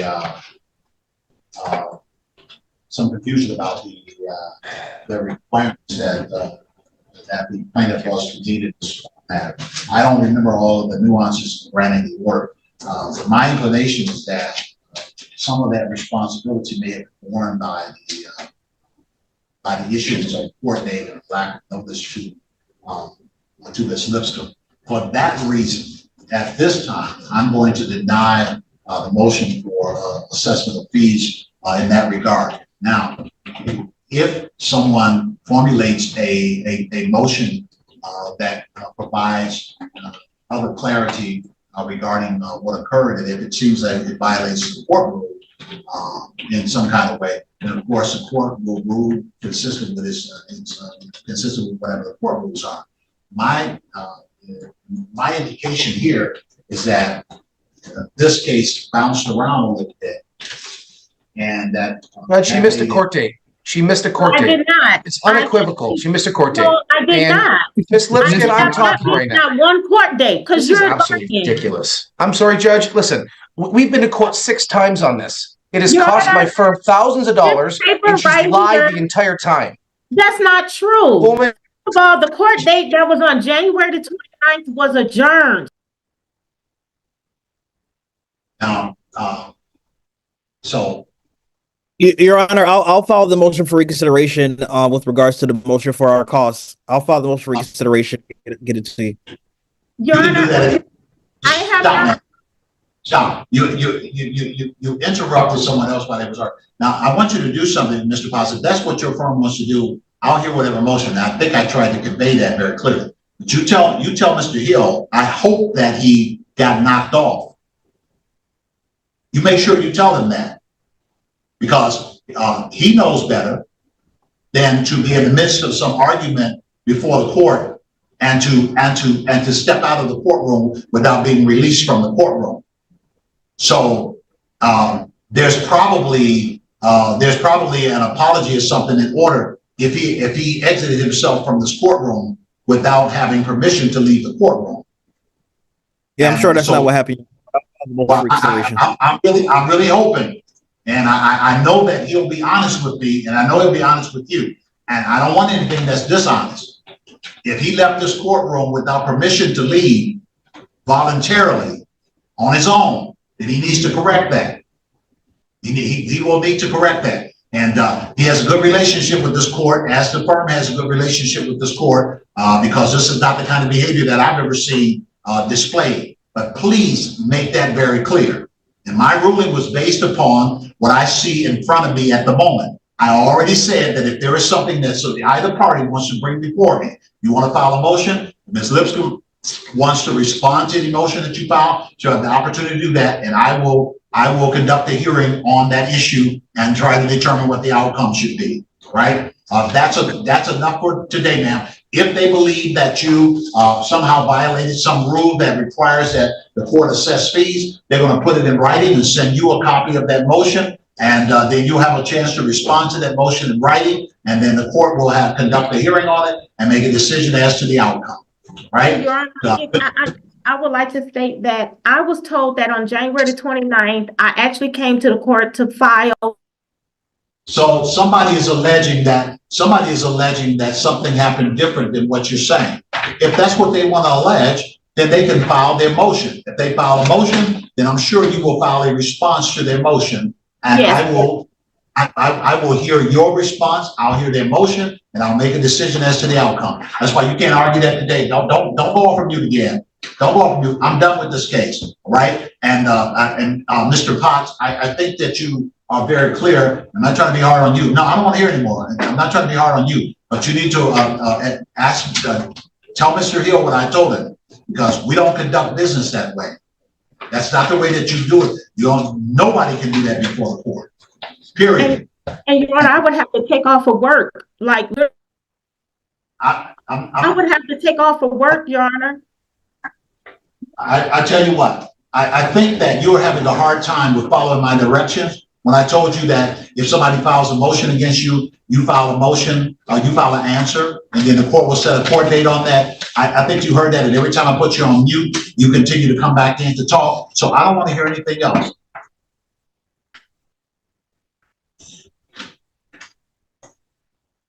All right, so let's clear that part up. And if you wish to file a motion on the other issue, when you file that motion, serve the other party, and then the court will set up a hearing so the parties can have a hearing on that issue. All right, good day, gentlemen. Thank you, Judge.